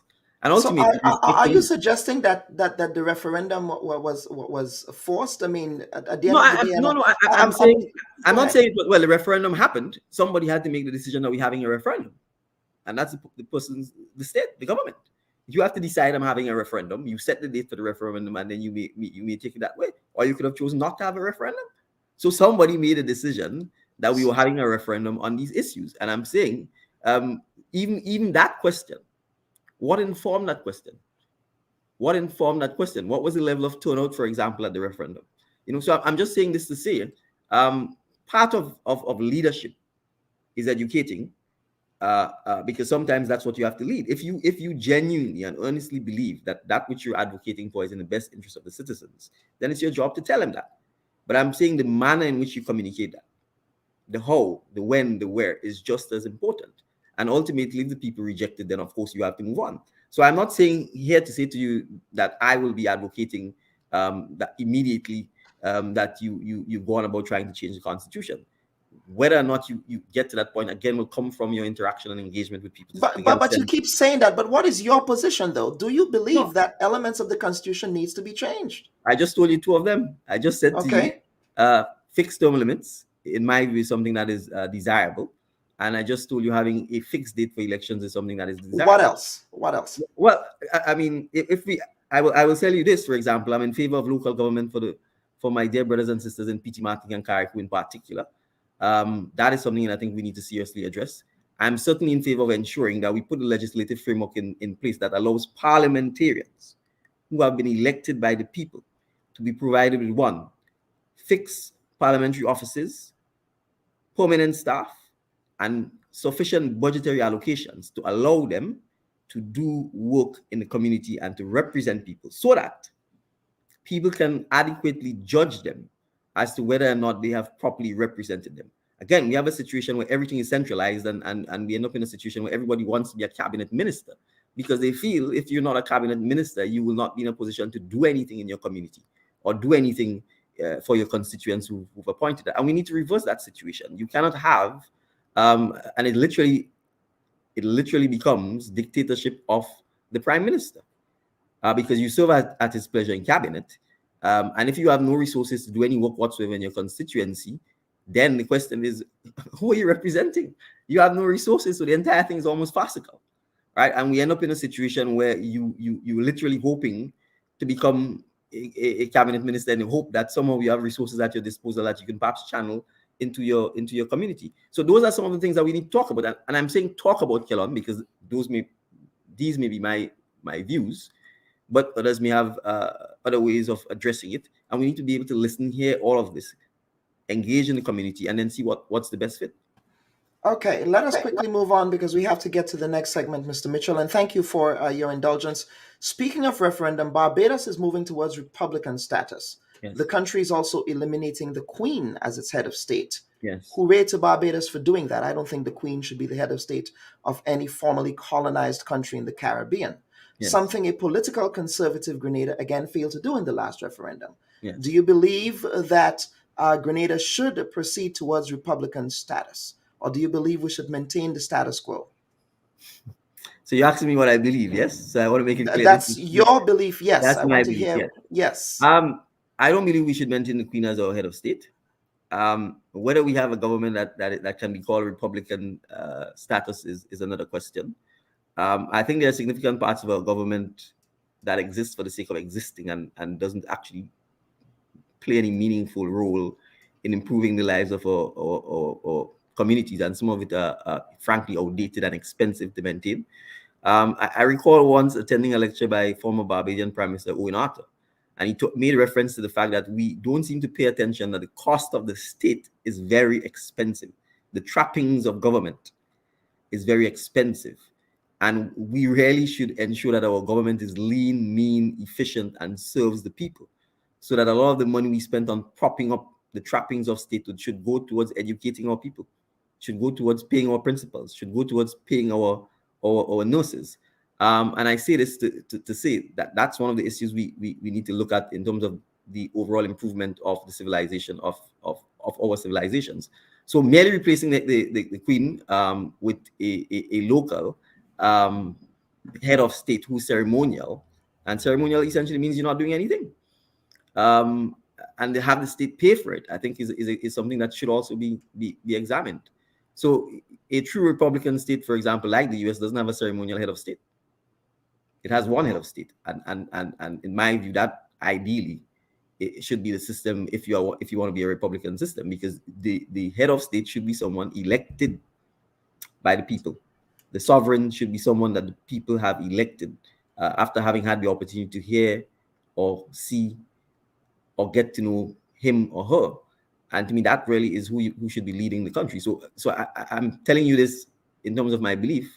I think ceremonial heads of state are a waste of state resources, and those resources should be better placed in the communities, in improving our livelihood. But that would require, Mr. Mitchell, re-engineering and rethinking about the entire system in which we now operate, which is the Westminster system of democracy. But of course, this is not law, constitutional law. We'll quickly move on to the topic of reparations.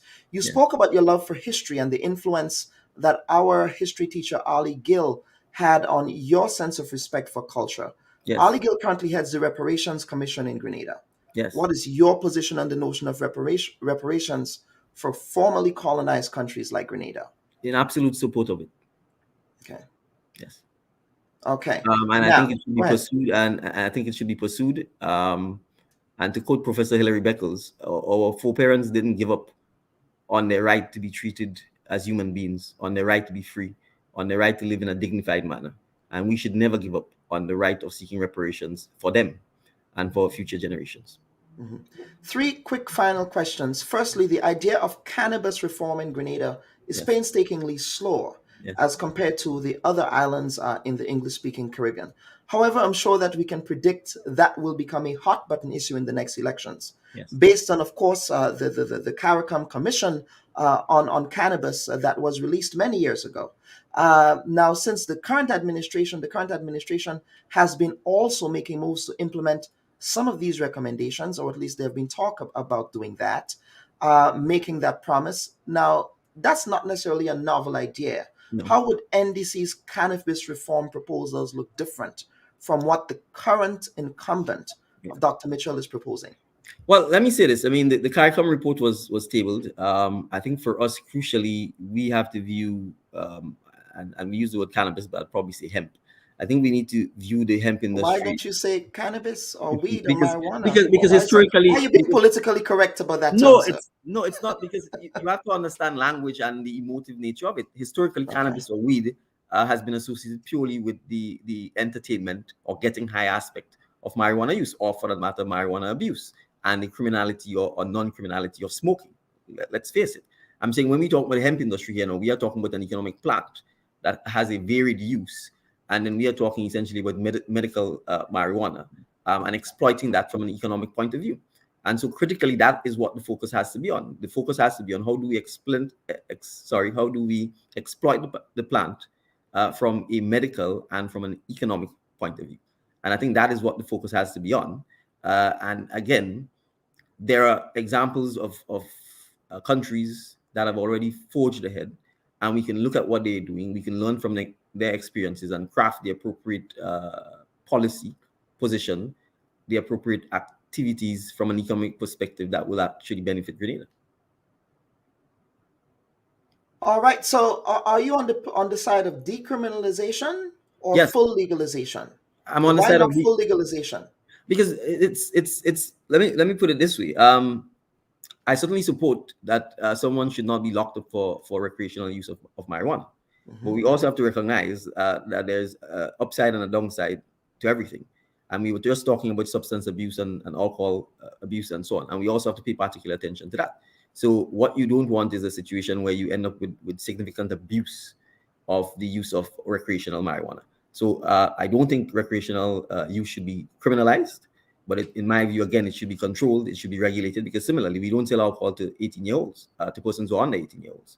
So again, similarly, I will not be advocating for the use of marijuana for persons who don't have the ability legally, and perhaps from a maturity point of view, to consent. But there are prohibitions with respect to the age of consent with alcohol as well. I mean, so that's what I'm saying. So when I say decriminalize it, I'm saying decriminalize it as in it's no longer a criminal offense to use marijuana recreationally, but you have to regulate the use of it notwithstanding, right? Okay. And the regulating the use of it notwithstanding is not just the use of it. You have to regulate it from a health standard point of view, right? Because the same way in which buying moonshine is a risk, a health risk, not just a criminal or legal or illegal activity. If you drink alcohol that's not produced properly or in a safe environment, you face a health risk. And so similarly, when it comes to marijuana use, if we are not regulating it from a health perspective, then you also face the risk that someone using it may in fact suffer unintended health consequences, other than the question of whether you get high or not. And so I'm saying when I talk about regulation, I'm talking about regulation in a wholesale manner. Okay, that is an interesting response. Respond there. Okay, now there is a grave issue of child sexual assault in Grenada that appears to be endemic in the population. Are the current sentencing guidelines, Mr. Mitchell, a sufficient deterrent to prevent this terrible epidemic that's ravaging vulnerable children in the country? I can't answer and tell you yes or no the sentencing guidelines are sufficient. The question of sentencing guidelines are essentially matters for the lawmakers and crucially the judges, the judiciary, because ultimately we have separation of power. That's the basis of the Westminster model, and the judges ultimately are the ones who sentence persons who are offenders. But without question, this is a scourge in our society, and we need to tackle it from, again, I kept saying the ground up, because the question is, why is it happening? And how can we go about educating particularly our abusers to recognize that this is not acceptable behavior? It's dehumanizing, it's barbaric, it's animalistic. And therefore, we have to spend a lot of time looking at our communities, looking at our homes, and ask ourselves what is happening within our society that is creating these monsters, right? And that requires long and deep reflection and acceptance about some of the cultural practices that we have either swept under the carpet or we pretend doesn't exist. And if we don't shine a light on it and speak about it and tackle it, then no amount of sentencing guidelines is going to work, because it's too late. It is too late by then, because you would have lost another child. Someone else would have been abused, and potentially you may very well in doing so have created another abuser, because what is done to people, they tend to replicate and do onto others. So this is a very sensitive and painful subject. For all of the persons who've ever had to experience any form of child or sexual abuse, my deep empathy to them. But as a society, we owe it to them to ensure that less and less of this happens, and that ultimately we aim to eradicate it. Now that comes with education, it comes with proper socialization, it comes with addressing our taboos, it comes with addressing poverty. It comes with addressing poverty, because let's not ignore that. Many times, poverty drives this sort of behavior, and people are taken advantage of purely for economic means. So those are some of the issues we need, and it cannot be a single approach. It cannot just be the social workers. It has to be parents, the churches, our teachers, people in our community looking out for our children.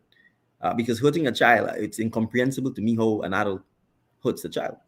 But it happens, and it happens all too often. And so it's something that we need to collectively engage and address, and not just leave it up to our social workers, right? And we're too small of a village for this to continue to be happening. Yeah. And finally, Mr. Mitchell, this is a question about the public library. This has been a thorn in my side as an academician, as an educator, as someone who used the resources of the Grenada Public Library on the Carriacou in St. George's. It is very sad to see the state of the public library. Now, I know that you are an avid contributor to one of the one of the private community libraries in Grenada. What are your thoughts on just ensuring that we have not only the public library, but we have a system of public libraries across Grenada? You've spoken a lot today about education, and sometimes it really pains my heart to see kids just hanging out on the side of the street after school, at the bus terminal and other places, when in fact they could actually go to the library and make productive use of that time. It's depressing, it's painful, it's almost tearful that we have not seen it fit to reopen our library. And this is something that, frankly, the National Democratic Congress is going to be advocating for, whether or not we're in power. This is something that we intend to actively pursue. This is something we intend to engage our community in communities, because we need libraries throughout the length and breadth of Grenada. We intend to drum up support.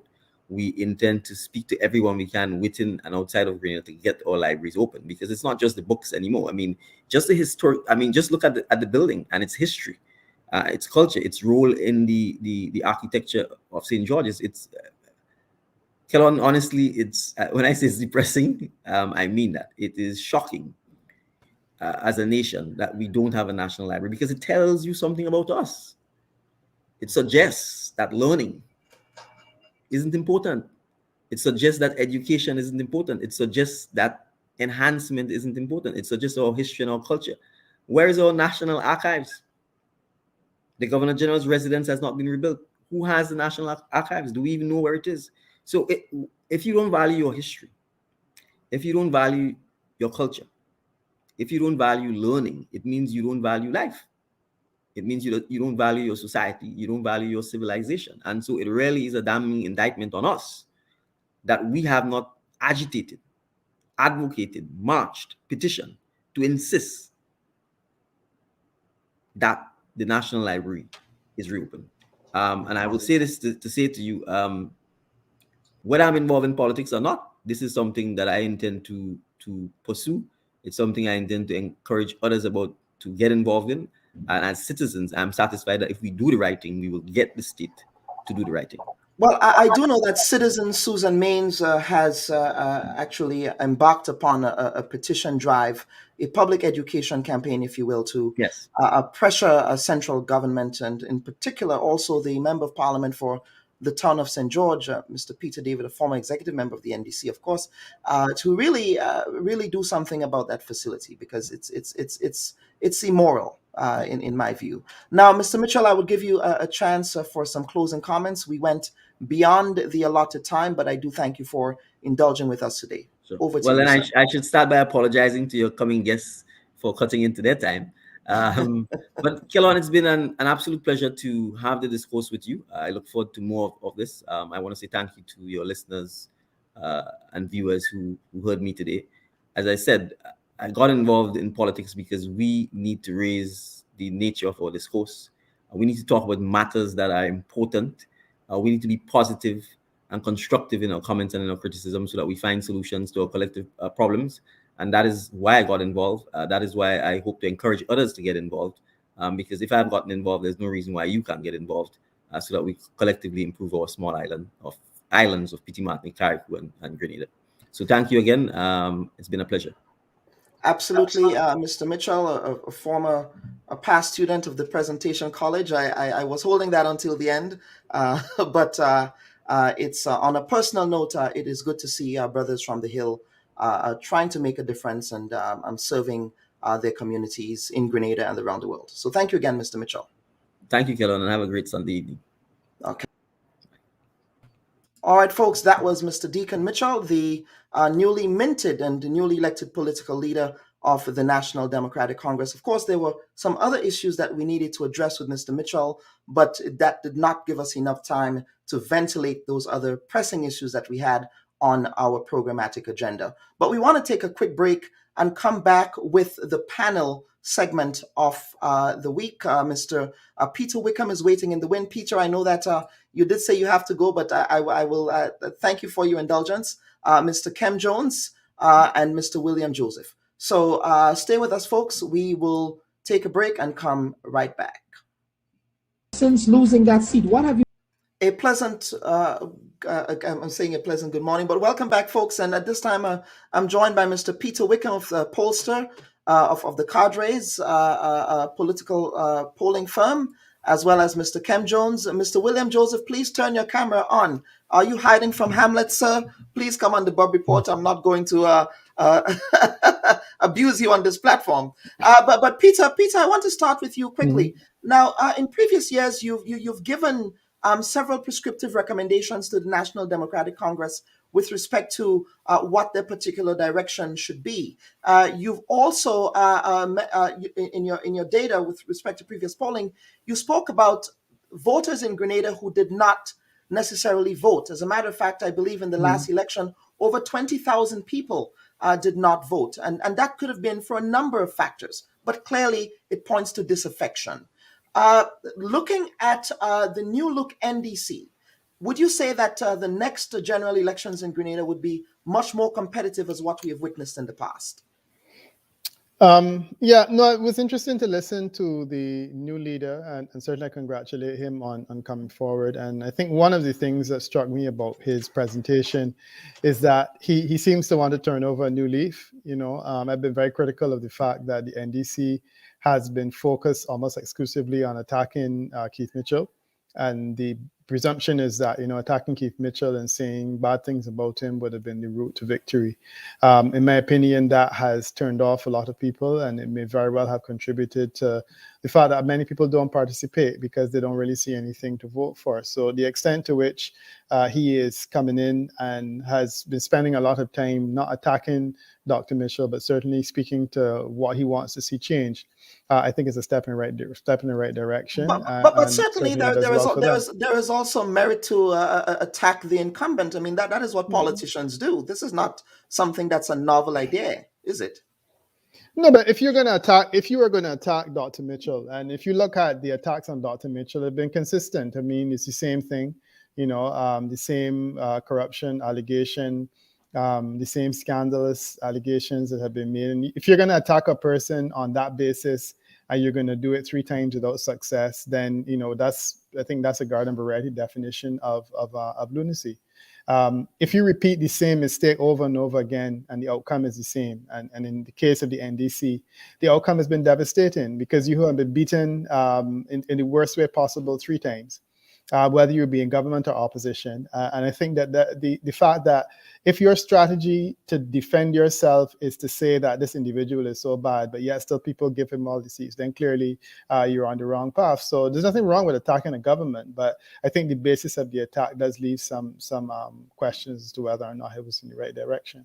Okay, now let me bring in Kem Jones. Kem Jones, some are calling you a kingmaker, if you will. You've actually openly campaigned for Mr. Dickon Mitchell to serve in his current role as political leader of the National Democratic Congress. What was happening on the ground in Grenada that gave you a sense that the NDC really needed to take a new direction? Because you were very critical. Yeah, you're not shy about your critique of the NDC. Right. Well, thank you very much, Kellon, for having me on the program. I want to start off by saying I am on the ground, so to speak, listening to ordinary people. And that's why we started the Youth for Change movement, going and listen to people having that kind of engagement. And clear-cut, people are saying they want change, they want newness, they want something fresh. They want somebody who is progressive in their thinking. In other words, they want to move to a different direction. Dickon was that beacon of hope for many people. Everywhere you go, the buzz is very clear. People want that kind of freshness. And I think people have found it in Dickon Mitchell. You see, some people underestimate what we were actually doing.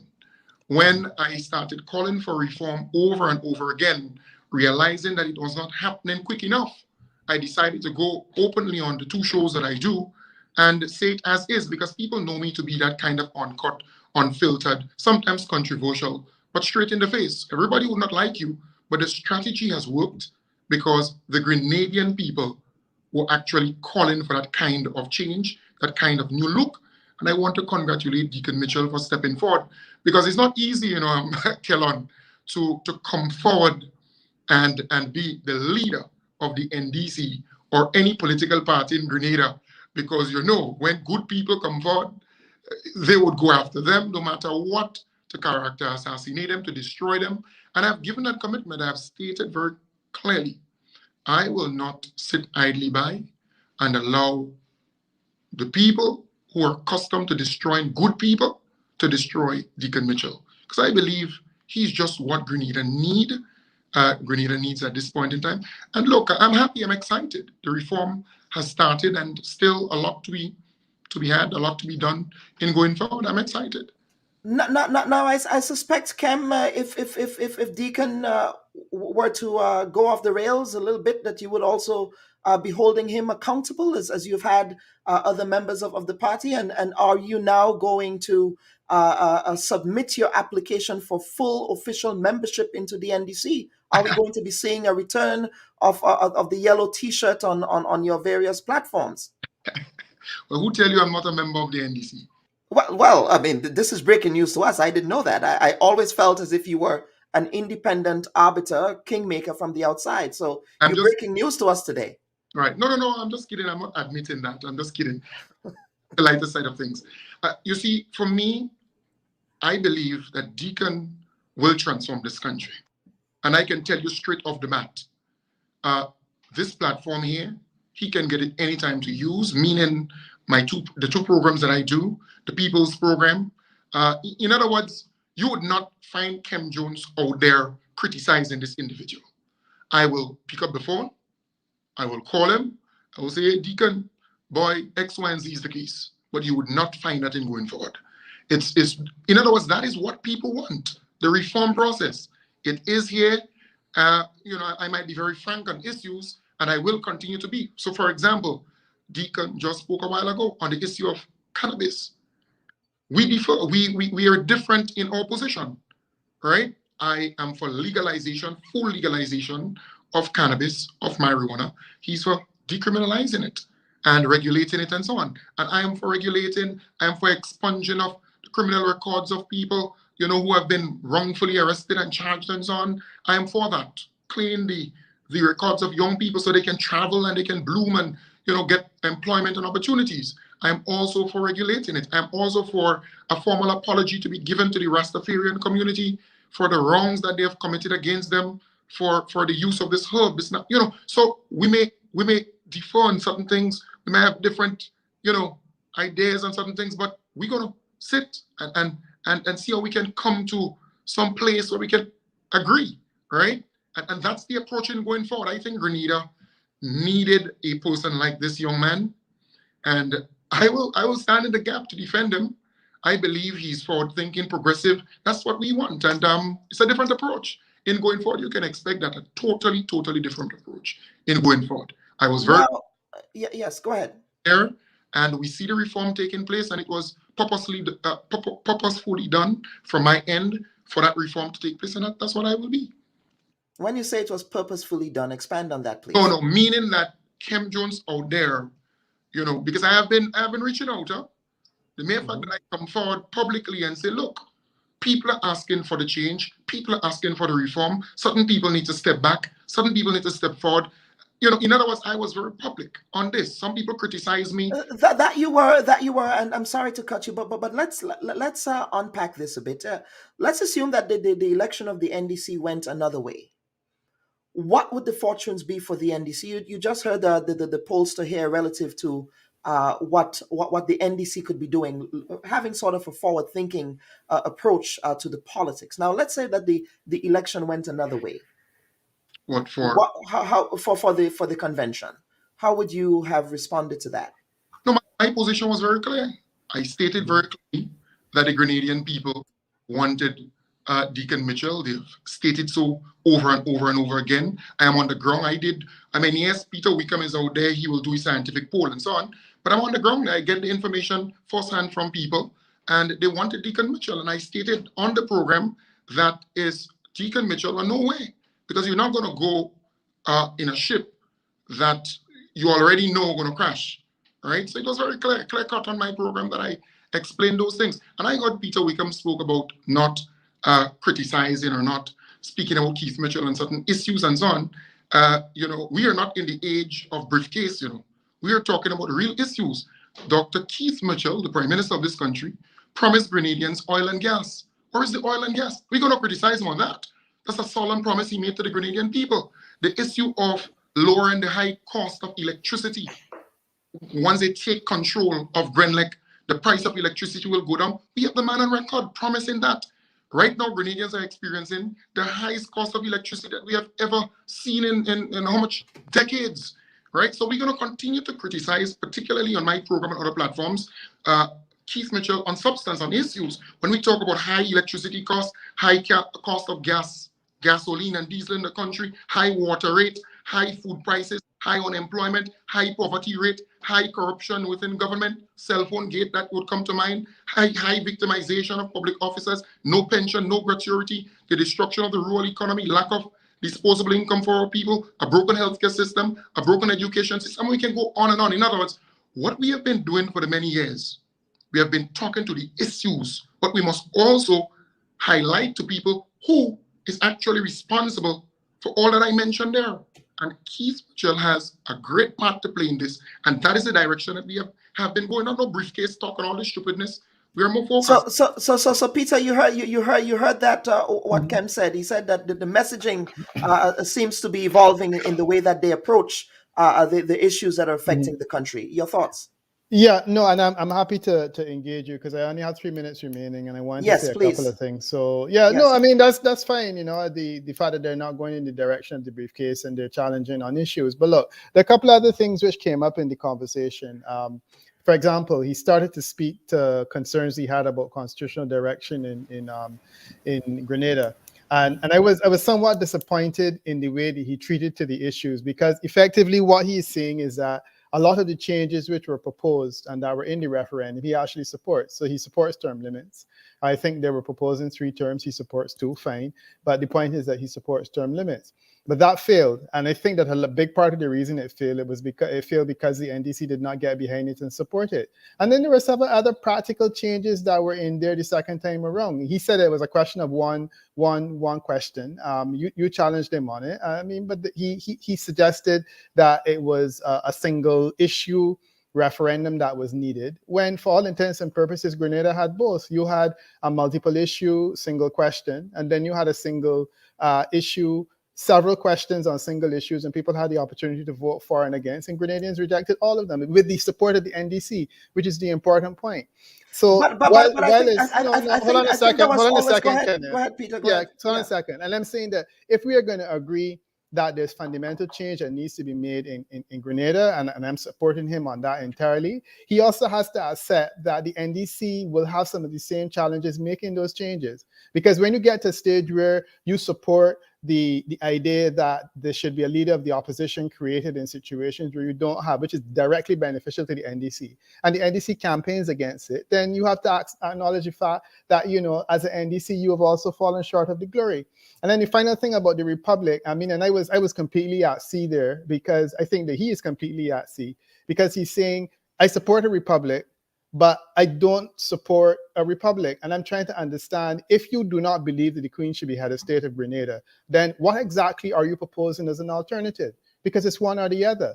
He said he supports an American-style republic, which is fine, but there's a Trinidad and Tobago Republic, there's a Dominican Republic, there's a republic in Guyana. There are several other republics that do not rise to the level of the American system and the American option. That could be an option for Grenada, because you appreciate that when you start talking about moving in the direction of the American system, it's a kind of fundamental change that if Grenada cannot agree to impose a term limit on the leader, if Grenada cannot agree to change the name of Grenada from Grenada to Grenada, Carriacou, and Petite Martinique, If Grenada cannot agree to some of the simple changes that were in there, how is Grenada going to agree to an American-style republic? And I think that what you have basically seen in the case of Barbados is a simple situation where government is saying, look, people will accept that we don't want the Queen as the head of state. Let's move in that direction while discussing other alternatives. He's saying, I don't believe the Queen should be head of state of Grenada, but he's saying that he doesn't support the Republic. And I think that it was important for him to be asked, if you do not believe that Grenada should have the Queen as your head of state, then what exactly as an alternative you're proposing? Because in life, there's only one or the other. You're either constitutional monarchy or you're a republic of some sort. And I think that with his enormous legal and constitutional intelligence, that's something that he can't afford to be at sea on an issue like that. So I think that the guy he's talking a good talk. When he has to walk it, he's going to have some challenges. And I can certainly say that I wish him well, because certainly he seems to be moving in a direction that is completely different to the Nazim Burkes and the Tillman Thomases. And I think that Grenada will respond well to that in the final analysis. But I'm going to have to run now, though. I think Grenada would respond well to that in the final analysis. Thank you there, Peter, for that apt thesis. Kem, really quickly, Peter, thank you. Yeah. Okay. Yes. Go ahead. In fact, I'm supposed to start my program at 1. Yes, so you have to go as well. So I apologize for that. But I would hang here with my sparring partner, William Joseph, and Kem Jones and Peter Wickham. Thank you all for appearing on the Bubb Report. Thanks for having an intelligent discourse, gentlemen. Thank you again. Okay, William, welcome. Yeah. Well, thank you so much. Thank you so much. Yes, and you've been waiting in the wind here. Now, the last time you were on the report, you served us a 3-course meal, if you will. I'm sure that you after today's buffet, you are full. You are filled with pride at what what unfolded on the Bubb Report today. Let's hear your thoughts about my conversation with Mr. Dickon Mitchell, sir. Yeah, thank you very much. Well, I think a marker has been laid. Okay, and I gauge it on three grounds. One is the breadth of his knowledge of public affairs. I didn't hear a typical lawyer talking there. I heard something beyond that, well beyond that, right? So there's his ability to discuss a range of issues in public affairs is something that impressed me. And I want to come back to that shortly. The other thing I think is that I think he achieved the emotional connection that's needed. I think people look him in the eyes because he looks us in the eye, and people see a sincerity and a clarity, and I think unpretentious. So I think that emotional battle, if you will, I think he is well on the way towards winning that. And the other point I would make is that I think you put these things together. You see, a lot of us in the voting population want to feel a level of comfort and confidence, whichever class it is, whether we are poor, whether we are working class, middle class, or upper class. And I think that the message that he delivered is going to go a long way. It's early days. As Peter said, he's going to have to walk the talk. But one senses a degree of commitment and sincerity in what he's saying, and that he has spent some time, not just the eve of the NDC elections. This man appears to have spent a number of years paying attention to the core issues in public affairs. So yes, he might not have been as articulate on the question of constitutional reform and so on. But that's going to be fixed. And the last thing I would say is this, and I'm making a connection now with this question of experience, because it keeps coming up. Now, Dickon Mitchell belongs to a segment of the population that is driving the Grenadian economy. 40% of our population consists of people between 25 and 54. They are the ones who are running the country, really. So he's right in the middle of that. So he's not a stranger to the development issues in Grenada. It is very, very heartwarming to hear him talk about process and then his approach in terms of having or accessing competence, teams of people who can come to the table with sound options and advice and so on, that he as Prime Minister, hopefully in his mind, would have to reckon with. So I think we are getting the shape of something that is encouraging for a lot of Grenadians, and so on. The euphoria is still on the rise. All right, that is the emotional thing, and so on. People have welcomed the appointment, but now we are getting some substance out of him, as you have drilled him today. And I think, by all accounts, or by any fair account, I think he has done very, very, very well.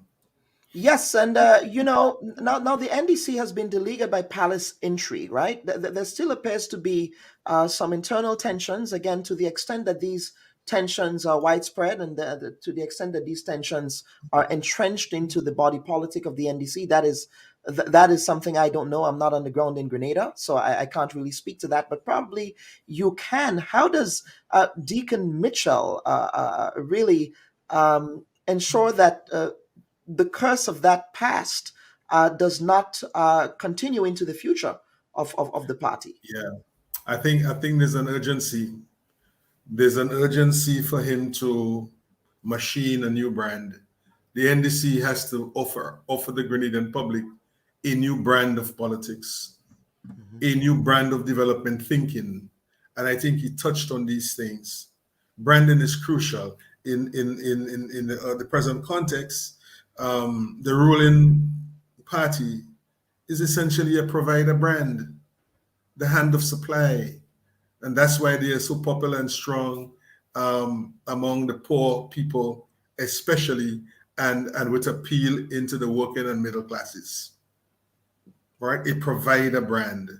The NDC is going to have to come to us with a branding that makes sense, that connects with people emotionally and in terms of their welfare, prosperity, the prospects of that, because there are certain stigmas that have been associated with the NDC regarding the question of operating the economy.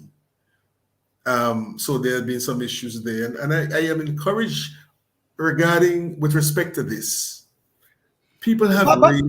William, and you talk about perceptions, but there are also perceptions with respect to the thesis that the National Democratic Congress is an elitist political organization, right? And so how do you connect with the working class, especially in an environment where you have someone like a Dr. Keith Mitchell, who has been able to connect with the working class very well? I mean, his rhetoric tends to be very colloquial, right. There is a grounded approach to how he speaks to certain people, and some may say that cost certain people with respect to prospects for upward social mobility and things like that. But that is something that he's able to do well.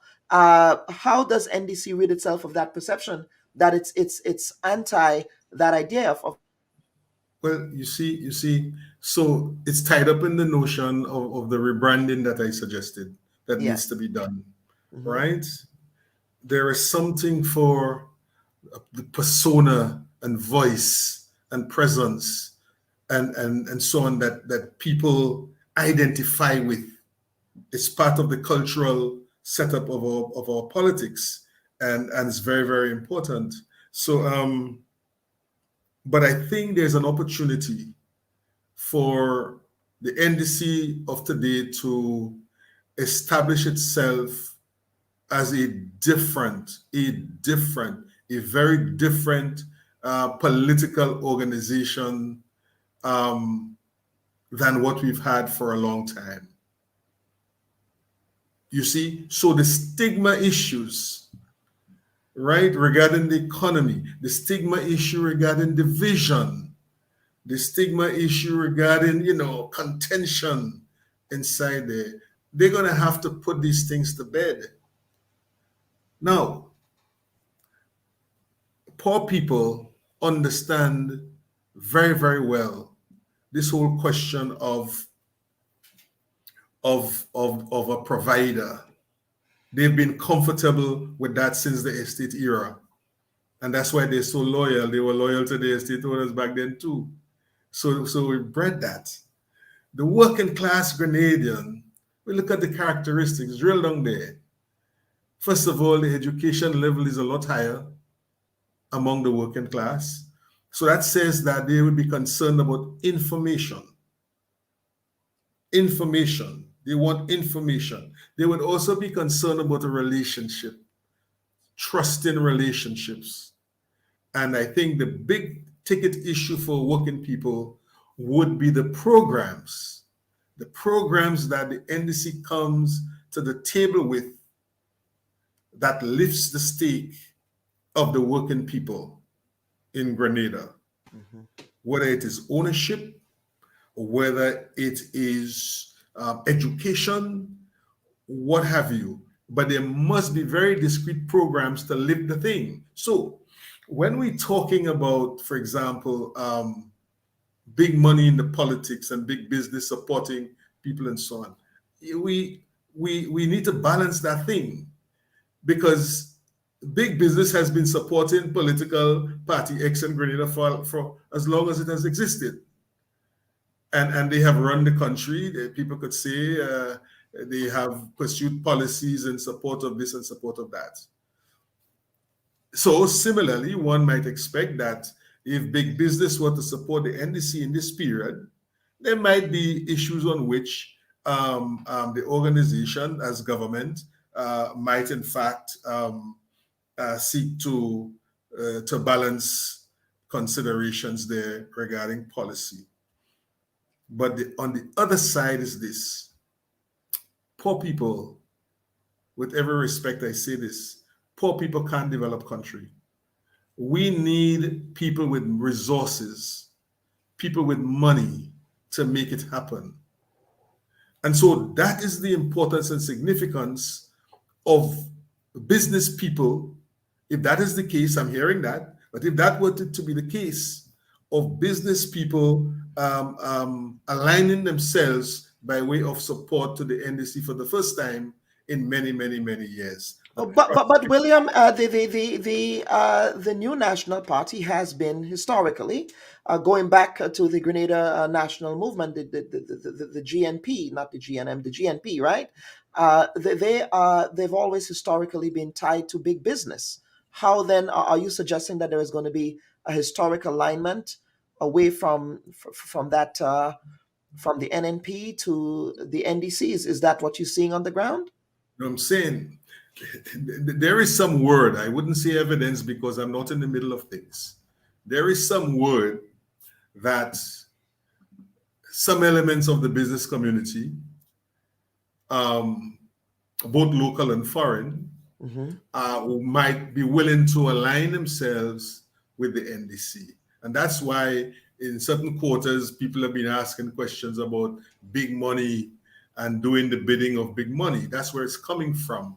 And an expectation. But I think it's a fair narrative. I mean, you have to appreciate the current context of the Grenadian business community. We cannot only view the Grenadian business community as a chamber of commerce and these homegrown indigenous entities that we have. We now have an influx of capital from Grenadian expatriates who are returning to Grenada, but we also have the citizenship by investment class, right?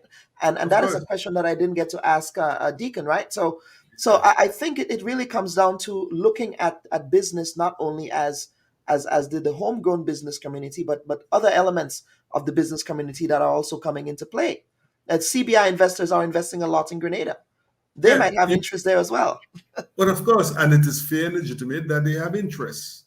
And the role of government then, in my view, ought to be to balance these interests such that business, broadly defined as you have just done so, and other groups in the society both benefit.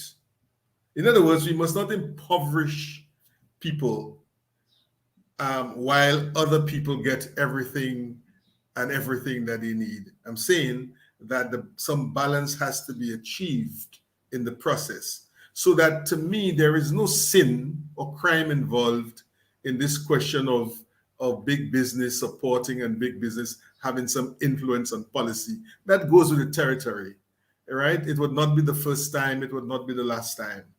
But I think the important thing would be the extent to which an NDC regime under Dickon Mitchell is able to balance those interests, so that all the sides, as many of them as possible, feel that, listen, I'm getting a fair shake here, right?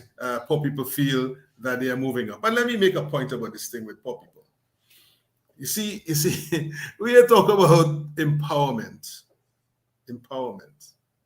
Empowerment occurs where education, and education now is an expensive resource.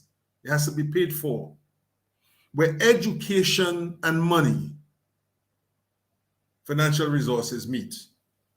And they meet in a way that enable people who were not doing well to acquire new skills and so on, so that they could produce goods and services and sell those goods and services. In other words, they now begin to have a production mandate from which they generate incomes to help them, and that would lift them up gradually out of one class into another. So we need it. We need, and we should not be fearful about this question about foreign investment and so on. Look, you asked him a question about regarding the revenue status of the country. No, when you raise the revenue question, you have to put the expenditure thing priorities on the side of that. But if you stick to the revenue issue, you begin by appreciating that we're a society that is demanding of our government goods and services that the Treasury can't pay for. The Treasury cannot pay for it, what we as citizens are demanding. Now, there is a lot of issues regarding how we prioritize the spending of what we have. That's a fair issue. But I'm making the point that the revenue side has to be carefully, very, very carefully addressed. The whole question of the resettlement of the economy now after COVID, you raised the question. And I like the response that you got in the context of a starting point with the National Sustainable Development proposals. These ideas, proposals. And if anybody has taken the time to look there, I'm sure they're going to find proposals in there that they would be willing to support. It's not perfect, but it's positive. And I think he's very correct to say, let us go there, take this thing into our hands and our minds, look to see how we could put it to work, bring alongside some of those ideas some new thinking. Because why? The entire platform, you're talking about the resettlement of the economy, we have to resettle it to satisfy three interests, really. So there's business, there's the working class stroke middle class, and there's the poor, there are poor people. And so that entire movement has to lift all three. A rising tide that lifts all boats. Yes, that's the point. That's the point. But Willie, yes. Go ahead. We have to take a quick break, though. We did not take our first segment break, and I have a clip here with George Brizan. And you raised a question about age and experience, and that is a narrative that appears to have been ventilated last week. And if you saw my opening monologue, you was able to see that what I did is that I went back into the history and said, no, a lot of these politicians actually got involved very young. Oh, yeah. Right? And that is an important point that needs to be made. But the addition to that, I think it's also important to really have a conversation about how do you define experience? What is experience? How do you define that? Right. Okay, what metric are we using? Are we talking political experience? Are we talking experience in the public service? Are we talking experience in the business community? What experience are we talking about? Life experience, right? As a fisherman in Guave or as a farmer in a rural parish, what does that mean? So please proceed. Right. So it has to be relevant. So here is a gentleman who wants to lead the country. Lead the country means at two levels, the nation, at that level of relationship and psychology and so on, culture and so on. And on the other hand, lead us from a development point of view, because those are the two mandates of nationhood, leadership and development. So experience has to be approached from the perspective of that which is relevant. It is not about how old you are. It is what ground you have covered, what you have achieved over the period of time that you have lived, that would be relevant to the task that you see to perform now. So now this age thing, I think you began with it to put it down, dismiss it really. Age is not the critical factor. You had Roosevelt in Dominica, 32 years old. You had Hollis in Jamaica, 39 years old. That's Jamaica. It's an important Caribbean country. 39. Dickon is older than he was when he became prime minister.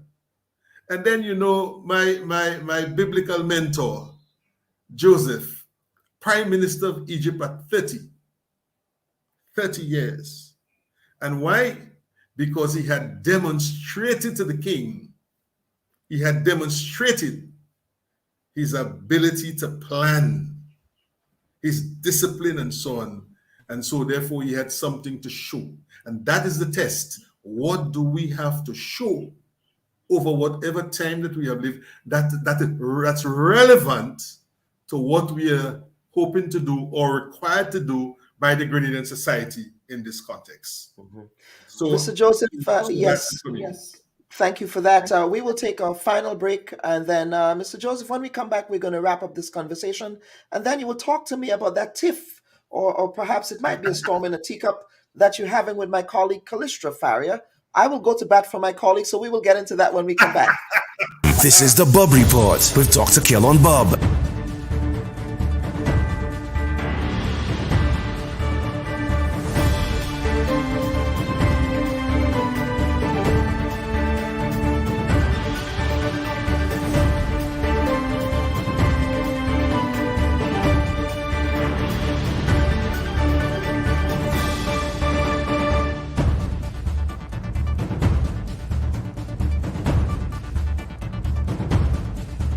Politics was generally academic interest, apart from my other projects.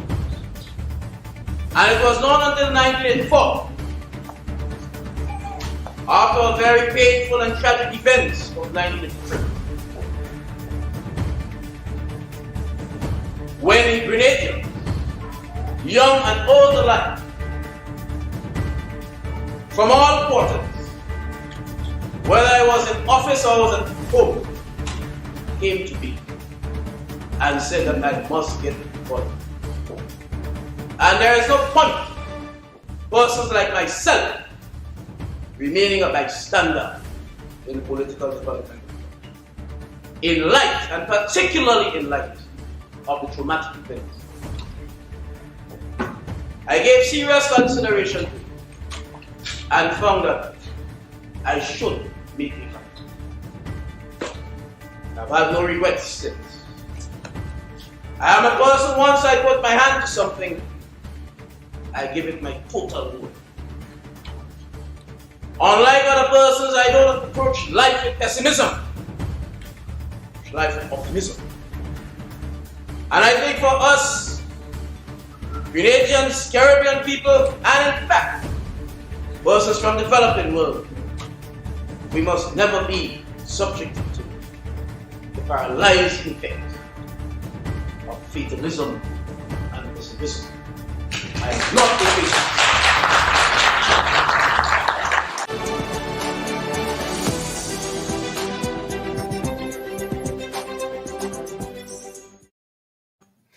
That was former Grenadian Prime Minister, Minister of Agriculture, a son of St. David. I am going to inject that again. I'm a proud and patriotic man from the East, the parish, they say. And, you know, people say St. David's don't have a town, but history would show that the first town in Grenada, the first colonial settlement at least, was in the parish of St. David in a place called Megrin, which is located in Rucane. You can go there and check out the ruins. Maybe there's a reason why we don't have a town now. But William, let us get into it. Before we get to the wrap up here, is there a tiff? Is there an issue? Do you have an issue with the Callistra Farriers reporting around Dickon Mitchell? What's that tiff between you and Hamlet Mark? Can you publicly, for the first time, tell us what that's all about, please? No, I'm happy to do so. I have absolutely no quarrel with Callistra. In fact, I have a high degree of respect for Callistra. I interviewed with Callistra perhaps a week ago, if not less. And it was top class as far as I'm concerned. I respect her. I've known her for a long time. And when I prepared something that she has interpreted as a reference to her own ability to deal with things. But let me just explain this briefly. Hamlet Mark is someone who has engaged me for a long time. So we had this brief exchange recently where he said to me that he thinks that the NDC is likely to go to the right wing and that he is going to fight that ideological battle. That's how he put it. And the only reason why he raised that is because by the time he was saying it, he thought that Dickon Mitchell was likely to get the leadership of the NDC, and that Dickon Mitchell, it was said, was supposedly aligned with big business interests. So that is the notion of going right. So he and I had a short exchange regarding that. And so turn your camera on, Willie. I think I lost Willie there. I don't know if there is a power outage or a loss of internet connectivity in Grenada. But what we want to do before we get to the conclusion of the program is to take in some of the comments from our viewers here. Sandra Davis is saying Dickon can run anywhere and win. He also loved that he can even win in St. George Northwest. Even if he run on Pluto, he will win. Some enthusiasm there from a Dickon Mitchell supporter. Margaret Francis is saying, yes, I'm batting for Callistra too. Yep, I think we're both on the same page where that is concerned. Imogen Howard is saying a politician, no one can fit in his shoes. I think she's referring to that clip with George Brizan. We have a comment here from Centella Robinson saying Dickon is 44 years old and people don't know him at all in St. David. That is why he cannot run there. Interesting perspective. Okay, William, it looks like we did Hamlet cut your internet? he did not. He did not. But so it went down. So yes. I began to explain this thing. So that's where it started.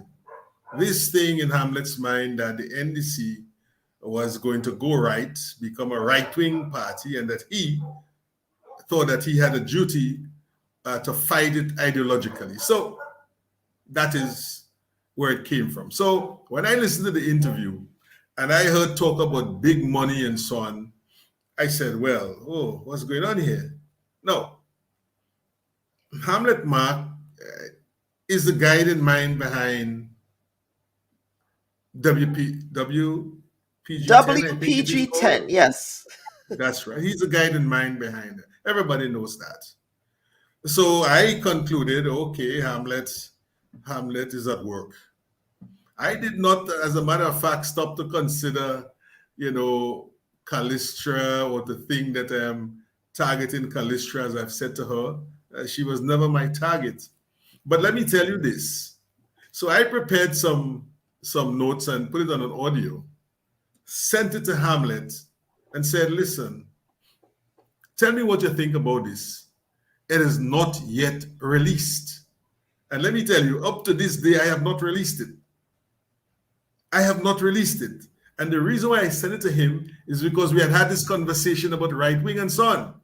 And because I was discussing that thing, I said, let me run it by him. Let me hear his comments.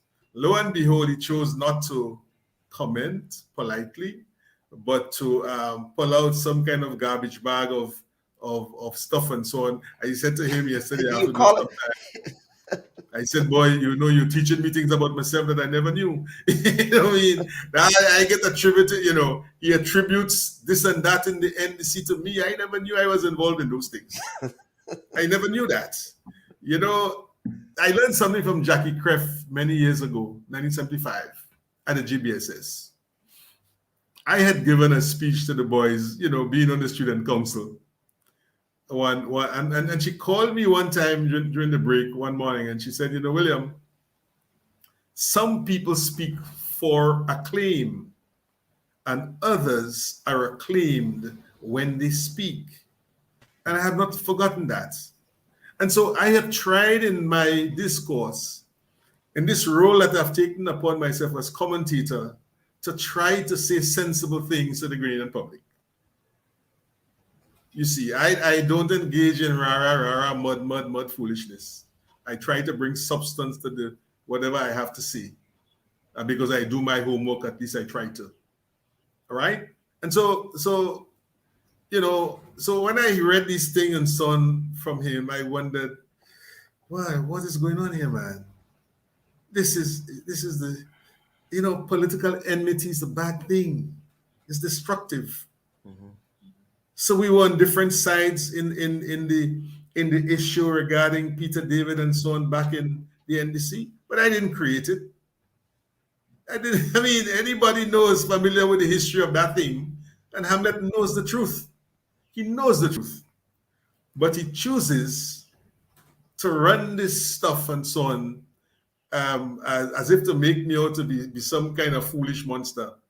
But this is a man who has over and over asked me to come and do this for him and do that for him on his programming. And then he turns around and so on and says, this man is a fool, let him make an ass of himself.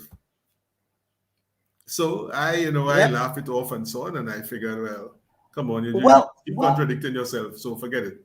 Yep. So, and we have to end the program here. Yep. And Willie, I'm going to give you a chance for some closing comments.